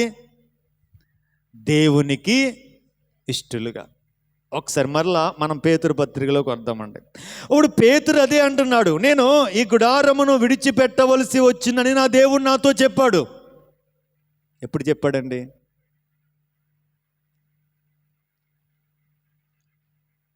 యోహాను సువార్త 21వ అధ్యాయం. మనందరూ చదివిన విషయాలేమ్మా, ఇవన్నీ చదివిన విషయాలే కానీ మర్చిపోయాం. ఒకసారి నేను జ్ఞాపకం చేస్తాను. యోహాను సువార్త 21వ అధ్యాయం 18వ వచనం మనం చదువుదాం చూడండి. గొర్రెలను మేపము, నీవు యవ్వనుడివై ఉండినప్పుడు నీ అంతటి నీవే నడుము కట్టుకొని నీకిష్టమైన చోటికి వెళ్ళుచుంటివి. నీవు ముసలివాడవైనప్పుడు నీ చేతులు నీవు చాచుదువు, వేరొకడు నీ నడుము కట్టి నీకిష్టము కాని చోటికి నిన్ను మోసుకొని పోవునని నీతో నిశ్చయముగా చెప్పుచున్నానని అతనితో చెప్పాను. అతడు ఎట్టి మరణము వలన దేవుని మహిమపరుచునో దాన్ని సూచించి ఆయన ఈ మాట, అంటే యేసు ప్రభువు పరలోకానికి ఆరోహణం అవ్వకముందు పేతురు జీవితాన్ని అంతటిని కూడా చూపించేశాడు. పేతురు, నువ్వు యవ్వనుడిగా ఉన్నావు, నీకు ఇష్టమైన చోటకల్లా నువ్వు వెళ్తూ ఉన్నావు, కానీ నీవు ముసలివాడువు కాబోతూ ఉన్నావు. అప్పుడు నీకిష్టము కాని చోటుకి నిన్ను తీసుకొని పోపు. పేతురికి అర్థమైపోయిందండి, వయసు తెలిసిపోతుంది కదమ్మా, యవ్వన కాలంలో ఉన్నప్పుడు ఎలా ఉంటామో. వయసు గతించే కొద్దీ కదమ్మా, 70, 71, 72, 73, 74 అలా అలా అలా వచ్చే సమయానికి ఇంకా మనం ఎక్కడికి దగ్గరైపోతాము అంటే మరణానికి ఒక్కొక్క అడుగు అనమాట. పేతురు సేమ్ అలా నడుస్తూ ఉన్నాడు. అలా నడిచే సమయానికి, ఈ పత్రిక రాసే సమయానికి బాగా ముసలివాడు అయి ఉండొచ్చండి. వెంటనే దేవుడు చెప్పిన మాట గుర్తొచ్చింది పేతురికి. ఏమన్నాడండి? నీవు ముసలివాడవైనప్పుడు నీకు ఇష్టము కాని చోటుకి నేను తీసుకుపోతారు. మనందరికీ తెలిసిందే కదమ్మా, పేతురుని అలాగే బంధించి తల క్రిందులుగా పేతురుని ఏం చేశారండి? సిలువ వేసి చంపేశారు. అంటే పేతురు యొక్క ఇంటెన్షన్, పేతురు యొక్క ఆలోచన, ఉద్దేశం ఏంటంటే, నా దేవుడు ఆల్రెడీ నాకు చెప్పాడు కాబట్టి నేను ఈ లోకమును విడిచిపెట్టవలసిన సమయం వచ్చేసింది అని నేను నమ్ముతూ ఉన్నాను. కాబట్టి నాకు ఉన్న ఈ కొంచెము సమయములోనే సంఘాన్ని నేనేం చేయడానికి ప్రయత్నం చేస్తూ ఉన్నానంటే రేపటానికి ప్రయత్నం చేస్తూ ఉన్నాను. జాగ్రత్త పడమని చెప్పడానికి ప్రయత్నం చేస్తున్నాను. నేను ఆల్రెడీ జాగ్రత్త పడ్డాను. సంఘమును కూడా నేనేం చేస్తూ ఉన్నానంటే జాగ్రత్త పడమని చెప్తున్నాను. ఆ నివాసమును ధరించుకోవడానికి నేను సిద్ధపడి ఉన్నాను. సంఘమా, ఆ మహిమ కలిగిన శరీరాన్ని ధరించుకోవటానికి నీవు కూడా జాగ్రత్త పడు అనే మాటను పేతురు భక్తుడు ఇక్కడ సంఘానికి తెలియపరుస్తూ ఉన్నాడు. హల్లెలూయా, హల్లెలూయా. ఇది నాన్న ఒకే మాట అడుగుతున్నానండి, ఇది నాన్న మనము సిద్ధపడ్డామా? ఇది నాన్న మనము జాగ్రత్త పడ్డామా? ఇది నాన్న ఒకసారి పేతురు సాక్ష్యం అనే అర్థములో మన సాక్ష్య జీవితాన్ని ఒకసారి మనం బేరీజు వేసుని చూసుకోగలిగితే, పేతురు కూడా మనలాంటి వ్యక్తేనండి కదండి. పేతురు కూడా అబద్ధం ఆడాడు, పేతురు కూడా బొంకాడు, పేతురు కూడా యేసయ్య అంటే ఎవరో తెలియదని ముమ్మారు చెప్పాడు. పేతురు మల్కు అనే సైనికుని యొక్క చెవిని తెగ నరికాడు. పేతురు యేసు ప్రభు పరలోకానికి వెళ్ళిపోగానే తన వెంట వస్తున్న గుంపును తీసుకుని ప్రభువును విడిచిపెట్టి తిరిగి లోకానుసారమైన జీవనోపాధి అయిన చేపలు పట్టడానికి తిరిగి పేతురు వెళ్ళిపోయిన వ్యక్తే. కానీ అటువంటి పేతురు చెప్తున్న మాట ఏంటి అంటే జాగ్రత్త పడాలి, జాగ్రత్త పడాలి. దేనికి జాగ్రత్త పడాలి అంటే నిత్యరాజ్యానికి అర్హులంగా కాకుండా పోతామేమో అని జాగ్రత్త పడాలి కదండి. నేను ఎప్పుడూ గుర్తు చేస్తూ ఉంటాను, ఎంత బ్రతికి సామెత మీరే పూర్తి చేయండి అమ్మా. ఏమంటారండి? ఎంత బ్రతికి ఇంటి వెనకాల చచ్చినట్టు అంటారు కదా. బ్రతికి ఉన్నంత కాలము ఒక్క ఆదివారం కూడా మానకుండా చర్చిలోనికి వచ్చి ఆ పరలోక రాజ్యం వెళ్ళకపోతే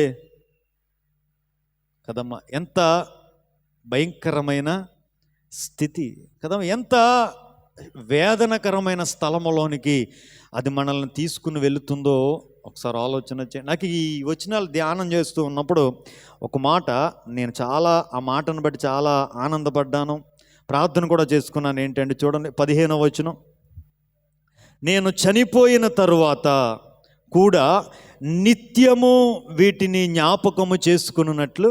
అంటే పేతురు యొక్క భారం, సంఘం పట్ల పేతురుకు ఉన్న తృష్ణ, నాకు నిజంగా నా కళ్ళంటే నీళ్ళు వచ్చినాయి. నేను చాలా దేవుని స్తుతించాను. అంటే బ్రతికి ఉన్నప్పుడు సంఘం కొరకు పాటుపడ్డాడు, బోధించాడు, సంఘాన్ని ఒక క్రమంలో పెట్టడానికి ప్రయత్నం చేశాడు. అంత మాత్రమే కాదు, పేతురు అంటున్న మాట ఏంటంటే నేను చనిపోయిన తర్వాత కూడా నేను మిమ్మల్ని జాగ్రత్త పరుస్తాను కదా. సంఘం అంటే ఏంటండి?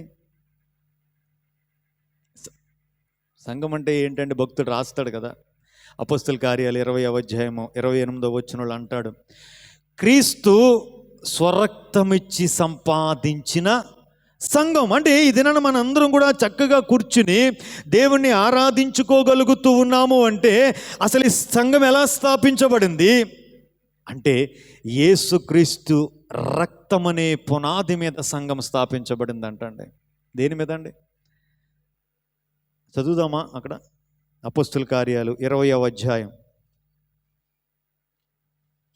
28వ వచనం, దేవుడు తన స్వరక్తమిచ్చి సంపాదించిన తన సంఘమును కాయుటకు పరిశుద్ధాత్మ మిమ్మును దేని యందు అధ్యక్షులునుగా ఉంచెను, ఆ యావత్తు మందను గూర్చియు మీ మట్టుకు మిమ్మును గూర్చి. ఈ వచనమండి, ఈ వచనాన్ని ఒకసారి పేతురు భక్తుని యొక్క సాక్ష్య జీవితాన్ని ఒక్కసారి ఈ రెండింటిని కనుక కంపేర్ చేస్తూ చూడగలిగితే కదండి, సంఘాన్ని చూచినప్పుడల్లా పేతురు దేన్ని చూసేవాడంటే యేసు రక్తాన్ని చూచేవాడు అంటండి. దేన్ని చూసేవాడు? ఎప్పుడైతే యేసు రక్తాన్ని చూచేవాడో పేతురులో ఏం కలిగేదంటే భారం అనేటువంటిది రావటం ప్రారంభం. అయ్యో నశించిపోతున్నారు, అయ్యో దేవుని రాజ్యానికి దూరం అయిపోతున్నారు, అయ్యో నిత్య రాజ్యానికి హక్కుదారులుగా కాకుండా వెళ్ళిపోతూ ఉన్నారు, ఆ మహిమ శరీరాన్ని ధరించుకోలేకుండా అయ్యో ఆ భయంకరమైన నరక కోపములోనికి వెళ్ళిపోతూ ఉన్నారే అన్న భారం పేతురులో ఏమవసాగిందంటే క్రమక్రమంగా దినదినము కూడా పెరిగిపోసాగిందంటండి. ఒక మాట జ్ఞాపకం చేస్తానండి, ఈ సంఘం కూడా యేసుప్రభు రక్తం ద్వారానే స్థాపించబడిందా కాదా అండి? ఇప్పుడు యేసుక్రీస్తు రక్తము ద్వారా స్థాపించబడిన ఈ సంఘములో దేవుడు సంఘ సభ్యులను మనందరికీ కూడా దేవుడు ఏమిచ్చాడండి? ఒక్కొక్క బాధ్యత కదండి. ప్రతి ఒక్కరికి కూడా బాధ్యత. ఎందుకు ఎప్పుడు గుర్తు చేస్తాను, సంఘము యేసుక్రీస్తు యొక్క శరీరం కదండి. ఇప్పుడు మన శరీరాన్ని ఒకసారి సాదృశ్యంగా తీసుకుంటే మన శరీరంలో ఉపయోగము లేని అవయవాలు ఏమైనా ఉన్నాయండి? కొన్ని లేవండి, అలా ఇసిరిపడేయండి, పర్లేదు. నా శరీరంలో పాస్టర్ గారు నాకు నా కాలు పిల్లేలు ఏమీ ఉపయోగపడతలేదండి, దాన్ని తీసేద్దాం అనుకున్నాను పాస్టర్ గారు అని ఎవరైనా అనుకుంటారండి? భూమి మీద పుట్టిన ఎవడో కూడా అనుకోడు. ఇప్పుడు యేసయ్య ఎందుకు అనుకుంటాడండి? ఇప్పుడు మనందరం కూడా కలిస్తేనే సంఘం. ఇప్పుడు అన్ని అవయవాలు కలిస్తేనే శరీరం, అవునా కాదండి? ఇప్పుడు అన్ని అవయవాలు సక్రమముగా పనిచేస్తేనే సంఘం ఏమవుతుందండి? క్షేమాభివృద్ధి కలుగుతుంది. ఇప్పుడు శరీరములో పిల్లేలకి బాధ తగిలితే శరీరం అంతా బాధపడుతుందా? ఓన్లీ పిల్లేలే బాధపడుతుందా అండి? అందరికీ అంతే కదమ్మా. అంటే ఆలోచన చేయండి, దినాన్న దేవుడు తన స్వరక్తం ఇచ్చి సంఘాన్ని సంపాదించి ఆ సంఘాన్ని తీసుకొని వచ్చి మన చేతుల్లో పెట్టాడు. ఎవరి చేతుల్లో పెట్టాడు? ఇప్పుడు ఈ సంఘము గురించి మనం ఏం చేయాలి? నేను చచ్చిపోయిన తర్వాత కూడా మీకు జ్ఞాపకం చేస్తానయ్యా అని పేతురు భక్తుడు చక్కని సాక్ష్యం ఇచ్చి ప్రభువు దగ్గరికి వెళ్ళిపోయాడు కదా. ఇది నాన్న మనమేం సాక్ష్యం ఇస్తూ ఉన్నాం మన సంఘానికి?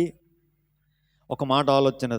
మన సంఘములో ఇంకా రక్షించబడవలసిన వారు ఉన్నారు కదండి. నేను క్వశ్చన్ అడుగుతానండి, నిజంగా సమాధానం చెప్పండి.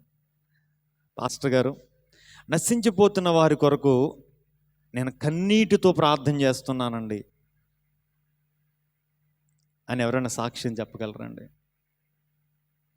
లేకపోతే మన సంఘంలో అనేక ఇబ్బందికరమైన పరిస్థితుల్లో వారు ఉన్నారు, అప్పుల బాధలో వారు ఉన్నారు, అనారోగ్యాలతో బాధింపబడుతున్న వారు ఉన్నారు. వారి కొరకు పాస్టర్ గారు నేను కన్నీటితో ప్రభు పాదాలు తడుపుతున్నానండి అని చెప్పగలిగే వారు ఉన్నామా ఇక్కడ? ఉంటే అందుని బట్టి నేను దేవునికి స్తోత్రాలు చెల్లిస్తూ ఉన్నాను. ఒకవేళ లేకపోతే గనక మనలో ఏమి లేదు అంటే భారం లేదండి. ఏమి లేదండి, భారం లేదు. ఎందుకంటే మనం నామకార్థ క్రైస్తవులుగానే ఉంటున్నాం తప్ప భారం కలిగిన వ్యక్తులుగా మనం మారలేకపోతున్నాం. నాకు చాలా ఆశ్చర్యకరమైన విషయం ఏంటంటే, పౌలు భక్తుడు ఏథెన్సు పట్టణంకి వెళ్ళాడండి. ఎక్కడికి వెళ్ళాడండి? ఏథెన్సు పట్టణం అంతా కూడా ఎలా ఉందంటే విగ్రహాలతో నింపబడి ఉందంట. ఎలా ఉందండి? భయంకరమైన విగ్రహారాధన అక్కడ జరుగుతూ ఉంది అని చాలా విగ్రహాలు ఉన్నాయంటండి. ఒక విగ్రహానికి ఏం పేరు పెట్టుకున్నారంటే వాళ్ళు తెలియబడని దేవుడు. అంటే మేము అందరం పెట్టేశాం, ఒకవేళ ఎవరి అన్నా మర్చిపోయామేమో అని ఏం పెట్టుకున్నారండి? తెలియబడని దేవుడు. పౌలు ఆ విగ్రహాలు చూచేటప్పటికి పరితాపము, అంటే తన హృదయంలో నుంచి దుఃఖం అంటండి ఉబికి పైకి వచ్చేసింది. ఎందుకు అంటే వారిని చూచిన వెంటనే పౌలు వారిని ఎలా చూశాడంటే నరకములో, భయంకరమైన అగ్నిగుండములో వారు కాలుతూ ఉండడం చూస్తుంటాడండి. పరితాపము అనేటువంటిది ఒక వ్యక్తి హృదయంలో కలుగుతూ ఉందంటే ఎంతో వేదన, ఎంతో బాధ వారి హృదయాల్లో కలిగితేనే కానీ అటువంటి అనుభవాలు వారి జీవితాల్లోనికి రావు. ఇది నాన్న ఒక మాట ఆలోచన చేసుకుందాం. దేవుడు మనకి ఈ ప్రాంతాన్ని ప్రేమించి ఇచ్చిన సంఘములో ఎంత భారం కలిగి సంఘమును మనం నడుపుతున్నాం, ఎంత ఇందాక గుర్తు చేశాను. అందుకే దావీదు అంత అలా హెచ్చించబడటానికి గల కారణం ఏంటంటే దేవుని మందిరం పట్ల దావీదుకున్న ఆసక్తి, ఆశ. మందసం అంటే దావీదికి ఇష్టం, మందసం అంటే దావీదికి పిచ్చి.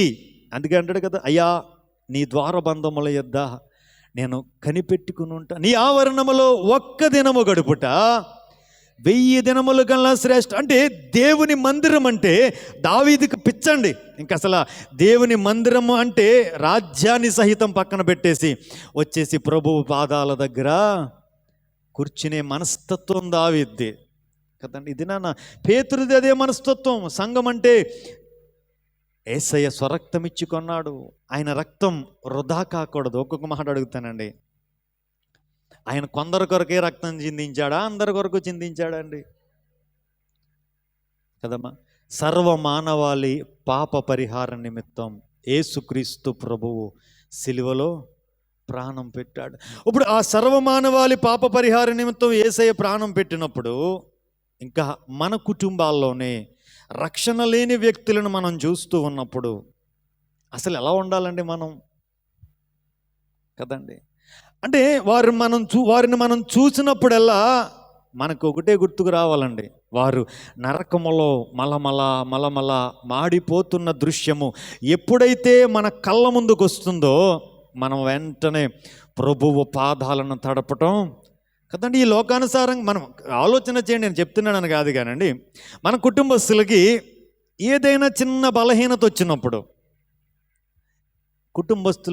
కుటుంబంలో ఉన్న మనం ఎంత బాధపడతామండి? బాధపడతామా లేదా అమ్మా? లేకపోతే వారు ఏదో ఒక రోగంతో హాస్పిటల్లో ఉంటే ఏం చేస్తామండి?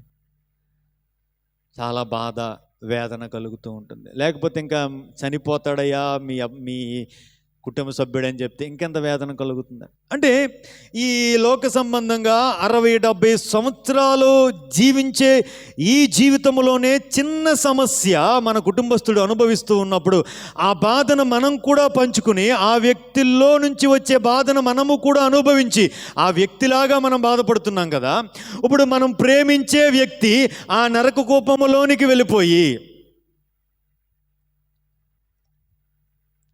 ధనవంతుడు, లాజరు. మనందరికీ తెలుసు కదమ్మా. ధనవంతుడు తన ఇష్టానుసారం జీవించాడు, లాజరు బీదవాడే జీవించాడు. చనిపోయిన తర్వాత లాజరు అబ్రహాము రొమ్మున ఆనుకోవటానికి కొనిపోయాడు, ధనవంతుడు నరకములోని ఇప్పుడు నరకములో నుంచి ధనవంతుడు ఎక్కడో చూస్తున్నాడండి,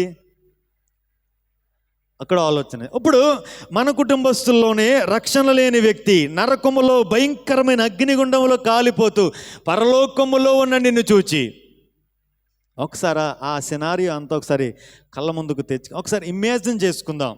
ఎందుకంటే కనీసం భారం పుట్టి వారి కొరకు కన్నీటితో ప్రార్థన చేయగలుగుతామనే ఉద్దేశంతో చెప్తున్నాను ఈ మాట.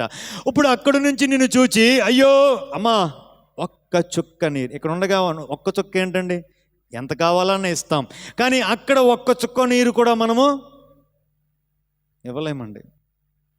వాళ్ళు ఎంత బాధపడుతూ ఉన్నా మనము చూసి ఊరకుండవలసిందే. కానీ అయ్యో మా నాన్న, అయ్యో మా అమ్మ, అయ్యో మా అక్క, అయ్యో మా అన్న, అయ్యో మా తమ్ముడు ఇంటికాడ అసలు ఏ కష్టం లేకుండా బతికాడు, అయ్యయ్యో నరకంలో కాలిపోతున్నాడు. అక్కడ కేకలు ఎలా ఉంటాయండి? మనం ఆలోచన చేయండి.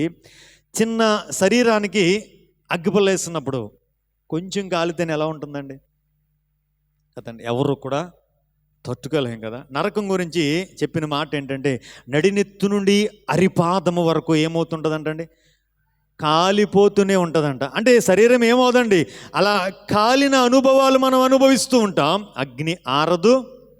ఇంకా దాంట్లో నుంచి ఏసయ్యా నాకు ఒక ఇంటర్వెల్ సినిమాలు కూడా ఇంటర్వెల్ ఇస్తున్నారండి కదమ్మా, విశ్రాంతి అని వేస్తారు కదా, 10 నిమిషాలు బయటికి వెళ్ళి కాలకృత్యాలు తీర్చుకుని తిరిగి వచ్చారు. కానీ మన నరకానికి అలా ఇంటర్వెల్ అనేటువంటివి ఏముండవంటండి. అక్కడ అనుక్షణము అనునిత్యము ఏముంటుంది అంటే వేదన, బాధ, దుఃఖం, భయంకరమైన వేదన అనుభవిస్తూ అక్కడ వేసే కేకలు చాలా భయంకరంగా ఉంటాయి. పేతురు భక్తుడు అందుకే గుర్తు చేసి, జాగ్రత్త జాగ్రత్త జాగ్రత్త, ఆ వేదనకరమైన స్థలములోనికి నేను కూడా వెళ్ళకూడదు. దేవుడు నీ కొరకు నా కొరకు సిద్ధపరిచిన స్థలం ఏది అంటే పరలోకం. నరకం ఎవరి కొరకు చేశాడండి? అదొక మాట చెప్పేసి నేను ముగిస్తాను చూడండి. యోహాను సువార్త 8వ అధ్యాయం అదొక మాట చూపించి ముగించేస్తాను. యోహాను సువార్త 8వ అధ్యాయం 8వ అధ్యాయం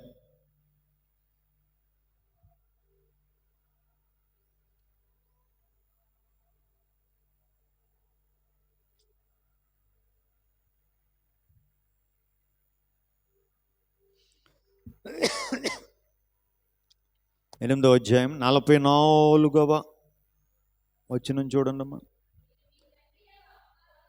అపవాది సంబంధులు మీ తండ్రి దురాశలు నెరవేర్చుగోరుచున్నారు. ఆది నుండి వాడు నరహంతకుడయ్యుండి సత్యమందు నిలిచినవాడు కాడు, వాని యందు సత్యమే లేదు. వాడు అబద్ధమాడినప్పుడు తన స్వభావమును అనుసరించియే మాటలాడును. వాడు అబద్ధికుడును అబద్ధమునకు జనకుడునై ఉన్నాడు. ఇక్కడ రాయబడిన మాట ఎవరి గురించి రాశాడండి? అది అబద్ధికుడు, అబద్ధానికి జనకుడైన సాతాను గురించి. నాకు కరెక్ట్గా స్ట్రైక్ అవ్వట్లేదు, అమ్మ వచ్చి నేను చూపిస్తాను. కానీ నరకాన్ని దేవుడు ఎవరి కొరకు సృష్టించాడు అంటే అపవాది కొరకు, వాడి అనుచరుల కొరకు. అంటే ఇప్పుడు నరకం అనేటువంటిది మన కొరకు కాదండి, 100% నిజం అది. ఎందుకంటే మనందరము కూడా దేవుని స్వరూపంలో చేయబడిన వారం. ఒక మాట అడుగుతానండి, మన బిడ్డలు మన పోలికలతో మన యొక్క డిఎన్ఏతో పుడతారు కదమ్మా. మన పిల్లలు నరకానికి వెళ్ళిపోవాలి అని మనం కోరుకుంటామండి? కోరుకోం, అసలు కలలో కూడా అనుకోం. మరి మనమే అనుకోనప్పుడు మన దేవుడు ఎందుకు అనుకుంటాడండి? మన దేవుడు ఆలోచన చేయండి. ఇప్పుడు లోకానుసారంగా మన కడుపున పుట్టిన పిల్లలు నరకానికి వెళ్ళిపోవాలి, నాశనం అయిపోవాలి, వేదన అనుభవించాలి, బాధ అనుభవించాలి, రోగం అనుభవించాలి, అప్పు అనుభవించాలి అని ఈ లోకంలోనే ఏ తల్లిదండ్రులు కూడా కోరుకోరండి. నాకు తెలిసి కోరుకోరు. మరి మీకు తెలిసిన వారు ఎవరైనా ఉంటే అందుని బట్టి దేవునికి స్తోత్రం కదండి. ఇప్పుడు మనమే కోరుకోనప్పుడు దేవుడు ఎందుకు కోరుకుంటాడు చెప్పండి? అసలు నరకం దేవుడు ఎవరి కొరకు సృష్టించాడండి? మన కొరకు సృష్టించలేదు. వచ్చిన నాకు టైం సరిపోవట్లేదు, నేను చూడాలి. నరకాన్ని అపవాది కొరకు, వాడి అనుచరుల కొరకు సృష్టించాడంట. ఇప్పుడు కానీ అపవాది ఏం చేస్తున్నాడంటే తనతో పాటు జత ఉండటానికి మనల్ని తీసుకెళ్తున్నాడండి. ఏముంటాకండి? జత కదమ్మా. ఎలా తీసుకెళ్తున్నాడండి? ఎలా తీసుకెళ్తున్నాడండి? అబద్ధాలు ఆడించి, పాపం చేయించి, దేవునికి విరోధమైన పనులన్నిటినీ కూడా మన ద్వారా చేయించి వాడు ఏం చేస్తున్నాడంటే మన మీద అలా జతేసి మెల్లిగా మనకు తెలియకుండానే ఎక్కడ తీసుకుపోతున్నాడండి? నరకానికి తీసుకుపోతాడు. ఇది నాన్న బైబిల్ చెప్తుంది. పేతురు భక్తుడు అంటూ ఉన్నాడు, జాగ్రత్త. ఇది నాన్న అలా మనం ఎలా ఉండాలి అంటే పౌలు భక్తుడు రాస్తూ చక్కని మాట అంటాడండి. మీరు మాంసము తినవలసిన స్థాయిలో ఉండవలసిన వారు, కానీ మీరు ఇంకెక్కడ ఉన్నారంటే పాలు తాగే వ్యక్తులుగా. నేను అడిగితే మరి మీరు బాధపడతారని నేను అడగట్లేదు. మనం రక్షించబడి ఎన్ని సంవత్సరాలు అయి ఉంటుందండి?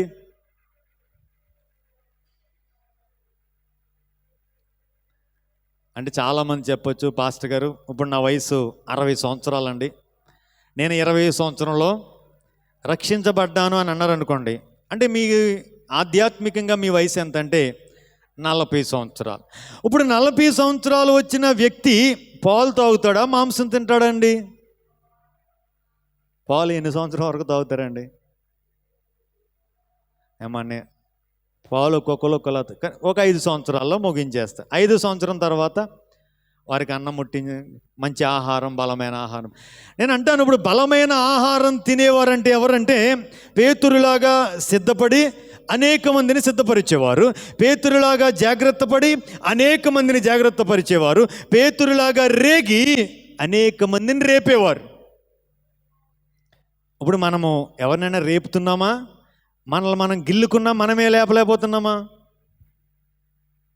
ఆలోచన చేయండి. అంటే మనం ఒకరిని ఎంకరేజ్ చేసే స్థాయిలో ఉన్నామా, లేకపోతే మనల్ని ఎవడైనా ఎంకరేజ్ చేస్తుంటే అయ్యే ఎందుకు ఆయన అలాగే చెప్తాడు అన్న స్టేజ్లో ఉన్నామా? ఒకసారి ఆలోచన చేసుకోండి. ఎందుకు అంటే రోజులు ఎలా ఉన్నాయి అంటే భయంకరంగా ఉన్నాయి. ఏ దినాన మనకి టికెట్ వచ్చేస్తుందో, ఏ దినాన మనము మన ఈ భూ సంబంధమైన గుడారాన్ని విడిచి వెళ్ళిపోతామో, మనకి ఏది చేసినా బ్రతుకుండగానే చెయ్యాలండి. ఎప్పుడు చేయాలండి? భక్తి చేసినా, ప్రార్థన చేసినా, ఏం చేసినా ఈ శరీరములో ప్రాణం ఉండగానే, ఈ శరీరములో నుంచి ప్రాణం వెళ్ళిపోయిన తర్వాత ఏం చేద్దామన్నా దానివల్ల అంత ఉపయోగం ఉండదు సరికదా. మన ఆధ్యాత్మిక జీవితంలో జాగ్రత్త లేకపోతే ఆ వేదనకరమైన స్థలములోనికి మనము వెళ్ళిపోతాం. ఇది నాన్న పేతురు సాక్ష్యం ద్వారా దేవుడు మనతో మాట్లాడుతున్నాడు. మన సాక్ష్య జీవితం ఎలా ఉంది? ఒకసారి ఆలోచన చేసుకుందాం. రక్షించబడ్డాను, రాకడకి సిద్ధపడ్డానా? నేను జాగ్రత్త పడ్డాను, అనేక మందిని జాగ్రత్త పరుస్తూ ఉన్నాను, సత్యాన్ని తెలుసుకున్నాను, అసత్యములో ఉన్న వారిని సత్యములోనికి నేను నడిపించగలుగుతూ ఉన్నాను, అగ్నిలో నుండి లాగినట్లు కొందరినైనా లాగమని దేవుని వాక్యం చెప్తుంది కదా. లాగటం లేదు సరికదా, నేనే అగ్నిలోకి వెళ్ళిపోతున్నానా అన్న విషయాన్ని కూడా ఒకసారి జ్ఞాపకం చేసుకుందాం. ఒక చిన్న ప్రార్థన చేసుకుందాం. ఒక్క చిన్న ప్రార్థన. ఇంతవరకు పరిశుద్ధాత్మదేవుడు మనందరితో కూడా మాట్లాడాడు. పేతురు భక్తుని యొక్క అనుభవాన్ని మన ముందుకు తీసుకొచ్చాడు. పేతురు భక్తుడు కూడా ఒకానొక దినాన తప్పిపోయిన వాడే. పేతురు భక్తుడు కూడా ఒకానొక దినాన అబద్ధం ఆడిన వాడే. పేతురు భక్తుడు కూడా ఒకానొక దినాన తన పిలుపును విడిచి లోక సంబంధంగా వెళ్ళిపోయిన వాడే. కానీ దేవుడంటే ఎవరో తెలుసుకున్నాడు. ఆ దేవుని ప్రేమ చేత తిరిగి దేవుని దగ్గరికి వచ్చాడు. తాను తిరిగి వచ్చిన దినము నుంచి పేతురు భక్తుని యొక్క జీవితం మార్చబడింది. పేతురు భక్తుడే దేవుని రాకడ కొరకు సిద్ధపడి అనేక మందిని సిద్ధపరిచే వ్యక్తిగా మారిపోయాడు. దేవుని రాకడ కొరకు తను జాగ్రత్త పరుచుకొని అనేక మందిని జాగ్రత్త పరిచే స్థితిలోనికి నడిపించబడ్డాడు. ఇది నాన్న యేసుక్రీస్తు స్వరక్తమిచ్చి సంపాదించిన సంఘములో సభ్యులుగా ఉంటున్న మనము ఎంతవరకు ఆ సంఘం పట్ల భారాన్ని కలిగి ఉన్నాం? ఎంతకొరకు ఆ సంఘం పట్ల బాధ్యతను మనం కలిగి ఉన్నాం? నశించిపోతున్న ఆత్మల కొరకు కన్నీటితో దేవుని పాదాలు తడపవలసిన మనమే సీరియళ్ళు, సినిమాలు అంటూ లోక సంబంధమైన ముచ్చట్ల వైపు తిరుగుతూ, లోక సంబంధంగా జీవనోపాధి వైపు, ఈ జీవన వ్యాపారములో మనము చిక్కుకుంటూ దేవుని సంఘాన్ని మనము భారముతో ముందుకు నడిపించలేకపోతూ ఉన్నామేమో. నశించిపోతున్న ఆత్మల కొరకు భారముతో ప్రార్థించలేకపోతూ ఉన్నామేమో. అటువంటి అనుభవంలో ఉంటే ఈ మధ్యాహ్నం ఒక్క చిన్న ప్రార్థన చేద్దామమ్మా. దేవుణ్ణి అడుగుదాం, దేవా అయ్యా నశించిపోతున్న ఆత్మల పట్ల భారాన్ని నాకు దయచేయండి అయ్యా. అవునయ్యా నీకు స్తోత్రాలు. ఏ ఆత్మ నశించిపోతే నీ చిత్తము కాదన్నావయ్యా. అందరూ అంతటా మారు మనసు పొందాలని నీ రాకడను ఆలస్యం చేస్తూ ఉన్నానని మాట్లాడిన దేవుడువు దేవా. అయ్యా పేతురు భక్తుల్లో ఉన్న భారమును నాలో కూడా కలిగించండి అయ్యా. పౌలు భక్తుల్లో ఉన్న భారాన్ని నాలో కూడా కలిగించండి తండ్రి. అయ్యా నశించిపోతున్న వ్యక్తులను చూచినప్పుడు తండ్రి అయ్యా పరితాపము నొందే కృప నాకు దయచేయండి అయ్యా. వారి కొరకు భారముతో కన్నీటితో అయ్యా నీ పాదాలను తడిపే కృప నాకు దయచేయండి. అందరం ఒక్క చిన్న ప్రార్థన చేద్దాం. ఈ మధ్యాహ్న కాల సమయంలో అందరము కలిసి ఈ చిన్న విషయాన్ని అడుగుదాం. యేసయ్యా నాలో మీ భారాన్ని పుట్టించండి. నశించిపోతున్న ఆత్మల పట్ల భారాన్ని నాకు దయచేయండి అయ్యా. నా కుటుంబంలో ఇంకా రక్షించబడవలసిన వారు ఉన్నారయ్యా. అయ్యా కానీ నీ తండ్రి నేను వారి కొరకు నేను భారంగా ప్రార్థించలేకపోతూ ఉన్నాను. కన్నీటితో నీ పాదాలు తడపలేకపోతూ ఉన్నానయ్యా. అయ్యా నా కుటుంబస్తుల కొరకు భారంతో ప్రార్థించే కృపనివ్వండి. మా సంఘములు ఇంకా రక్షించబడవలసిన వారు ఉన్నారు అయ్యా. వారందరి కొరకు నీ సన్నిధిలో ప్రార్థించే కృప దయచేయండి. మా సంఘములోని ఏ ఒక్కరూ కూడా అవేదనకరమైన స్థలములోనికి వెళ్ళకూడదయ్యా. ఆ నాశనకరమైన ఊబిలోనికి వెళ్ళకూడదయ్యా. ఆ పరలోక రాజ్యమునకు చేరాలి తండ్రి. ఏ ఒక్కరూ తప్పిపోకుండా ఇక్కడ ఎంత చక్కగా మిమ్మల్ని ఆరాధిస్తూ ఉన్నామో ఆ పరలోక రాజ్యములో కూడా మేమందరము కలిసి నేను ఆరాధించాలయ్యా. అయ్యా వారి రక్షణ కొరకు నేను ప్రార్థిస్తానయ్యా.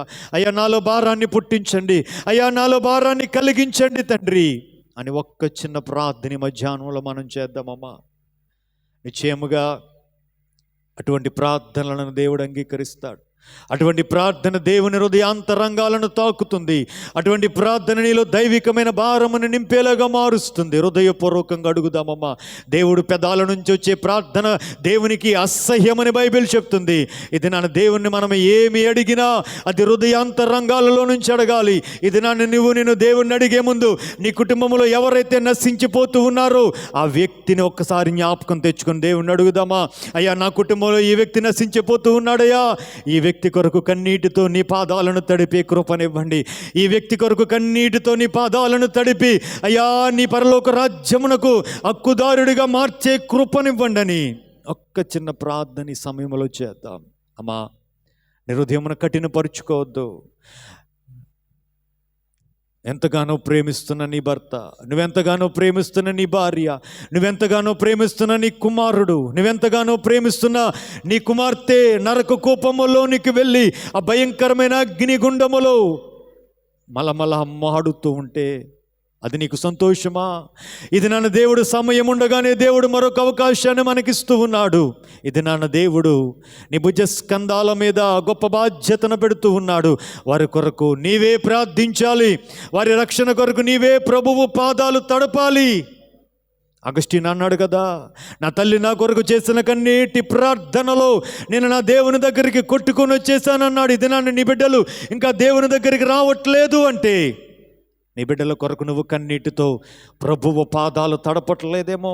నీ భర్త నీ దేవుని దగ్గరికి ఇంకా రావట్లేదు అంటే నీ భర్త కొరకు దేవుని పాదాలు నువ్వు తడపట్లేదేమో అమ్మా.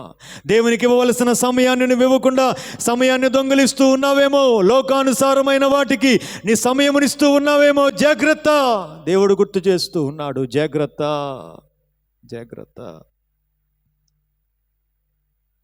ప్రార్థన చేసుకుందాం. పరిశుద్ధుడా, నీ కొందనాలు. పరమ తండ్రి, నీకు స్తోత్రాలు.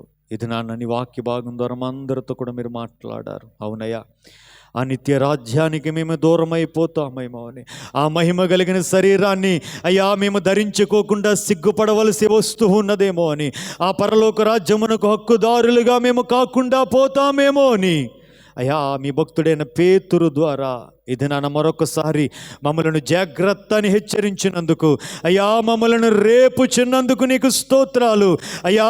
నిద్రావస్థల్లోనికి మేము వెళ్ళిపోయామేమో, చల్లారిపోయిన స్థితిలోనికి మేము వెళ్ళిపోయామేమో అయ్యా. నశించిపోతున్న ఆత్మల పట్ల భారం అనేటువంటిది మాలో అసలు లేదేమో. కానీ ఇదే నాన్న నీ వాక్యం ద్వారా మరొకసారి మీరు మమ్మలను పురికొల్పుతున్నందుకు వందనాలు. మీ వాక్యము ద్వారా మరొకసారి మమ్మలను రేపుచున్నందుకు నీకు స్తోత్రాలు. అవును తండ్రి, అయా నశించిపోతున్న ఆత్మల పట్ల భారాన్ని మాలో కలిగించండి అయ్యా. అయా వారి కొరకు తండ్రి కన్నీటితో నీ పాదాలను తడుపుతూ అయా తండ్రి, ఎవరెవరైతే నశించిపోతూ ఉన్నారో వారందరినీ కూడా మీ రాజ్య హక్కుదారులుగా మార్చే కృప అయా మా అందరికీ దయచేసి మహిమను ఆరోపించుకొనమని మీ కృపావాక్యానికి మమ్మలను సమర్పిస్తూ యేసు నామమున ఈ మనవులు అడిగి వేడుకొని పొందుకొని ఉన్నాము మా పరమ తండ్రి. ఆమేన్.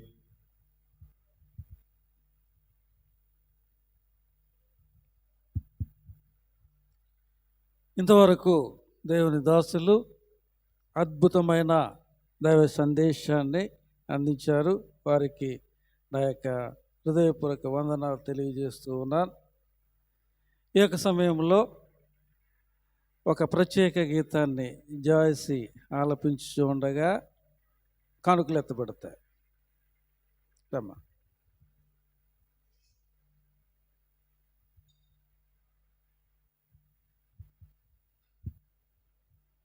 తప్పిపోయిన గొర్రెను నేను నీ దరికి చేర్చుకో యేసయ్యా. తప్పిపోయిన గొర్రెను నేను నీ దరికి చేర్చుకో యేసయ్యా. యజమానుడా, నా యజమానుడా, నీవు తప్ప నాకు ఎవరు లేరయ్యా. యజమానుడా, నా యజమానుడా, నీవు తప్ప నాకు ఎవరు లేరయ్యా. తప్పిపోయిన గొర్రెను నేను నీ దరికి చేర్చుకో యేసయ్యా.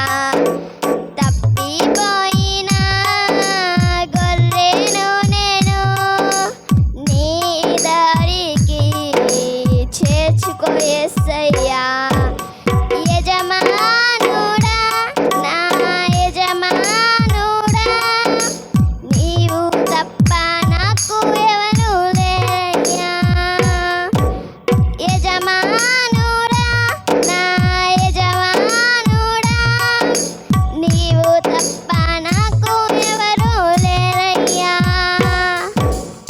నిన్ను చేరే మార్గములో నేనుండగా ముల్లె నా కాళ్ళకు అడ్డుగా ఉన్నది.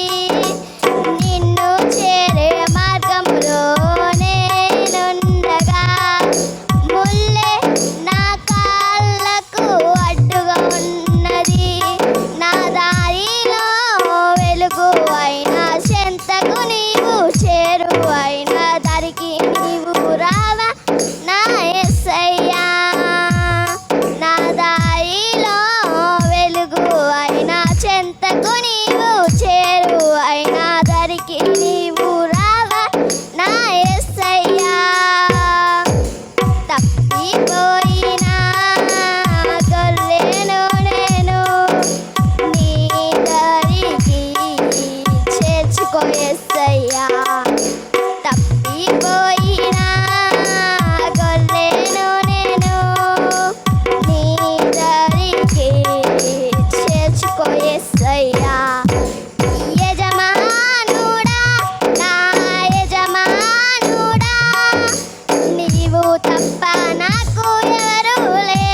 చెంతనే ఉన్నను నీకు దూరమునుంటిని నీతోనే నేను ఉండాలని నీతోనే నేను నడవాలని ఆశతో ఉన్నాను యేసయ్యా నీతోనే నేను ఉండాలని నీతోనే నేను నడవాలని ఆశతో ఉన్నాను యేసయ్యా తప్పిపోయినా గొర్రెను నేను నీ దారికి చేర్చుకో యేసయ్యా తప్పిపోయినా గొర్రెను నేను నీ దారికి చేర్చుకో యేసయ్యా హల్లెలూయా.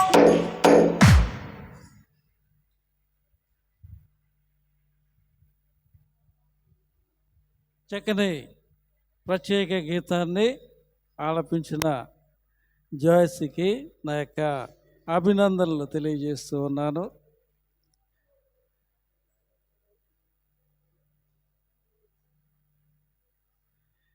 ఈ యొక్క సమయంలో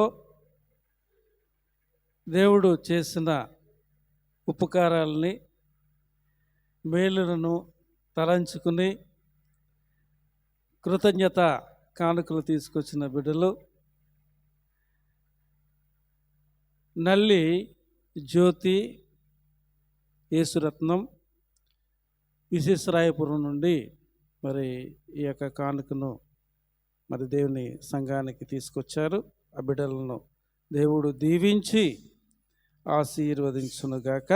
అలాగే బుంగ సునీల్ గారు దేవుడు వారి పట్ల చేస్తున్న ఉపకారాలని తలంచుకుని మేలులను తలంచుకుని కృతజ్ఞతగా కానుకను తీసుకొచ్చారు. వారి యొక్క కుటుంబాన్ని మరి వారి చేస్తున్న పనిని దేవుడు దీవించి ఆశీర్వదించలాగా మీరందరూ కూడా ప్రార్థించవలసిందిగా మనవి చేస్తున్నా. ఈ యొక్క సమయంలో కానుకల నిమిత్తము చొప్పుల సుమలత గారు ప్రార్థనలో నడిపించవలసిందిగా మనవి చేస్తాం.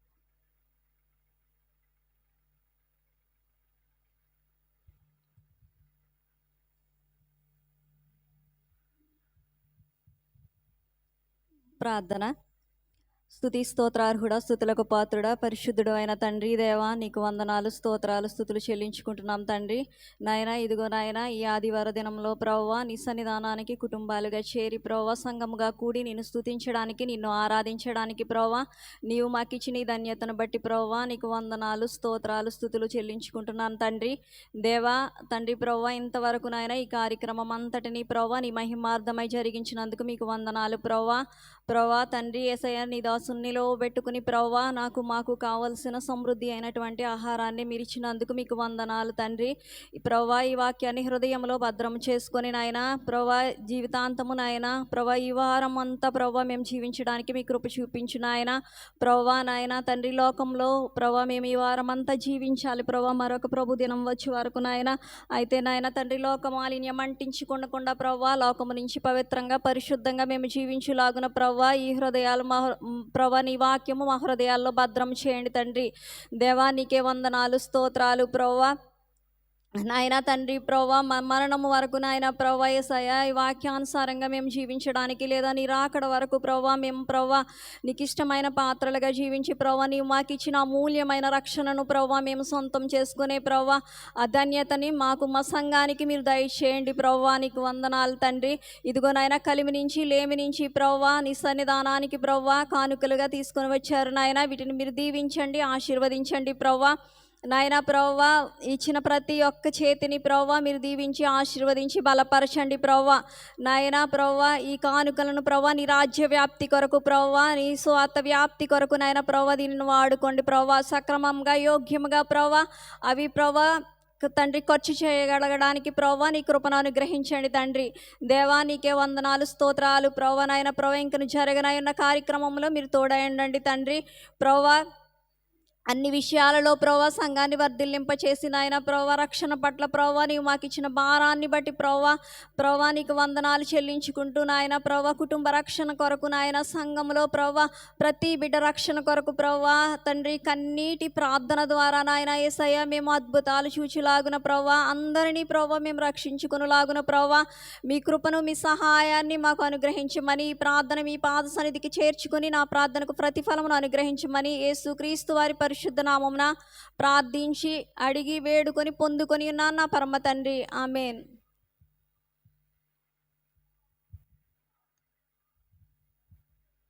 ప్రార్థనలో నడిపించిన సుమలత గారికి నా యొక్క ప్రత్యేకమైన వందనాలు తెలియజేస్తూ ఉన్నాను. దేవుని యొక్క సేవకుని ప్రేమించి బియ్యం తీసుకొచ్చిన కుటుంబాలను దేవుడు దీవించి ఆశీర్వదించునుగాక. ఈ యొక్క సమయంలో సంఘ ప్రకటనలు సంఘ కార్యదర్శి గారు వచ్చి ప్రకటనలు చేయవలసిందిగా వారిని ప్రేమపూర్వకంగా ఆహ్వానిస్తూ ఉన్నాను.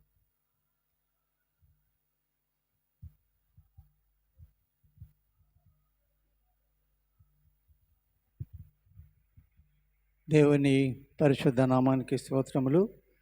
దేవుడు గతించిన వారమంతా ఆయన రెక్కల చాటును కాపాడి మనందరికీ ఈ ధన్యతనిచ్చినందుకు దేవునికి లెక్కలేని వందనాలు తెలియపరుస్తున్నాను. ఇప్పుడు వచ్చిన మీకు అందరికీ వందనాలు. మరి ముఖ్యంగా సుదర్శన్ రావు గారిని బట్టి మీకు అందరికీ తెలిసిన విషయమే. ఆ కుటుంబ ఆదరణ కొరకు సంఘస్థులందరూ ప్రార్థన చేయవలసిందిగా మీకు అందరికీ మనం చేస్తున్నాను. అలాగే స్వామి గారిని బట్టి మనకందరికి తెలిసిన విషయమే. ఈరోజు శాంత్ సుగుణమ్మ గారు మందిరానికి రావటం చాలా సంతోషకరమైన విషయము. ఎందుకంటే మరణించిన వారు మరణిస్తుంటూ ఉంటారు, కానీ జీవించువారు జీవిస్తూనే ఉండాలి. అన్ని విషయాల్లో కూడా మనం వాటిని పాలు పంచుకుంటూ ఉండవలసింది. కాబట్టి అటువంటి దుఃఖాన్ని మరిచి దేవుని మందిరానికి రావడం చాలా సంతోషకరమైన విషయం అని నేను నమ్ముతున్నాను. అలాగే రాజేష్ గారు కుమార్తె వివాహం విషయమే మనం ప్రతి వారం చెప్పుకుంటూనే ఉన్నాము. అది సెప్టెంబర్ 5వ తారీఖున. కాబట్టి ఆ వివాహ విషయమై మీరందరూ మీ ప్రార్థనలో జ్ఞాపకం చేసుకోవాల్సిందిగా అందరినీ మనం చేస్తున్నాను. అలాగే సునీల్ మన మధ్య ఉండడం చాలా సంతోషకరమైన విషయము. పోయిన వారమే వాళ్ళు దేవుని మందిరానికి వస్తారనుకున్నాము, కానీ రాలేకపోయారు. అదే కాకుండా మరొక ముఖ్యమైన విషయం ఏంటంటే జాన్ విక్టర్ గారి మనవరాలు మెచ్యూర్ ఫంక్షను మన ఇక్కడే చేయాలని ఆశిస్తున్నారు వాళ్ళు. ఎందుకంటే వాళ్ళు ఎక్కడో నివసిస్తున్నా ఇది మనది అనే ఉద్దేశంతో, ఇది మన చర్చి మన మనుషులు అనే ఉద్దేశంతో వాళ్ళు మన ఇక్కడే ఆ ఫంక్షన్ చేయాలని ఆశిస్తున్నారు. అది 22వ తారీఖున. కాబట్టి సంఘస్థులందరూ ఆ ఫంక్షన్కి రావాలని మనల్ని అందరినీ ఆహ్వానిస్తున్నారు. కాబట్టి మీరందరూ ఉదయాన్నే 10 గంటలకే వచ్చి ఆ ఆరాధనలో పాల్గొవలసిందిగా నేను మీకు అందరికీ మనవి చేస్తున్నాను. ఇకపోతే ఇక్కడ నల్లి మధుబాబు బాబ్జీ గారి అబ్బాయి మన సంఘానికి 5,000 రూపాయలు దేవుని కానుకగా పంపించారు. వారి కుటుంబ విషయమై ప్రార్థన చేయండి. వాళ్ళ తండ్రి విషయమై ముఖ్యంగా మనమందరము మన ప్రార్థనలో జ్ఞాపం చేసుకోవాల్సిందిగా మనం చేస్తున్నాను. అలాగే భార్య భర్తలు ఇద్దరు ఇజ్రాయెల్లో ఉద్యోగాలు చేస్తున్నారు. వాళ్ళ ఉద్యోగాల విషయంలోనూ ఆరోగ్య విషయంలోనూ వాళ్ళకి దేవుడు మేలు కలుగులాగిన మీరందరూ మీ ప్రార్థనలో జ్ఞాపం చేసుకోవాల్సిందిగా మనవి చేస్తున్నాను. ఇకపోతే పోయిన వారము మన చందా వివరాలు 1,930 రూపాయలు మనకి చందాగా వచ్చింది. ఇకపోతే ఇంకా ఎన్నో మనకి సంఘానికి అవసరాలు ఉన్నాయి. కాబట్టి దేవుడు ఇంకాను ఆర్థికంగా మనల్ని బలపరచులాగిన సంఘస్థులందరూ ప్రార్థన చేయవలసిందిగా మనం చేస్తూ నేను కొద్ది మాటలు ముగిస్తున్నాను.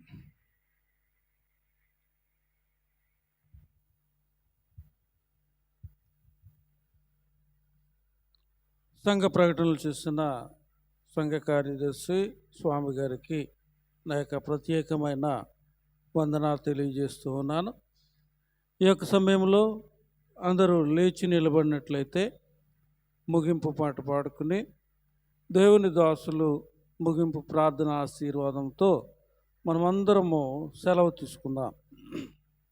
స్తోత్రము చేయరి సోదరులారా మనాత్మలతో తండ్రి దాత్రిని మన పరమాత్ముని వాక్కులు స్తోత్రములో కలిపి మరల ఇచ్చట కూడుదుమో లేదో మనమందరమిలలో త్వరలో మన పరలోకపు తండ్రియు తోడనుందు మేము ఇచ్చటి ప్రేమలకిదియే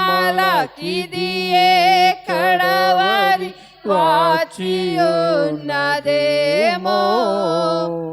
అచ్చట మనమందరము కలసుకొని ఆనందింతుముగా ఎక్కువ ప్రేమలు చక్కని స్తోత్రములక్కడ మనమంతా మిక్కిలి ప్రియుడగు దేవునికిడుదుము ఒక మనస్సుతోను కన్నీరుండదు చావు కష్టములు ఎన్నటికుండవుగా కన్నను మన శృంగారపు బ్రతుకులు ఎన్నతరము కావే పరమ తండ్రితో ప్రభు యేసునితో పరిశుద్ధాత్మునితో స్థిరముగానుందుము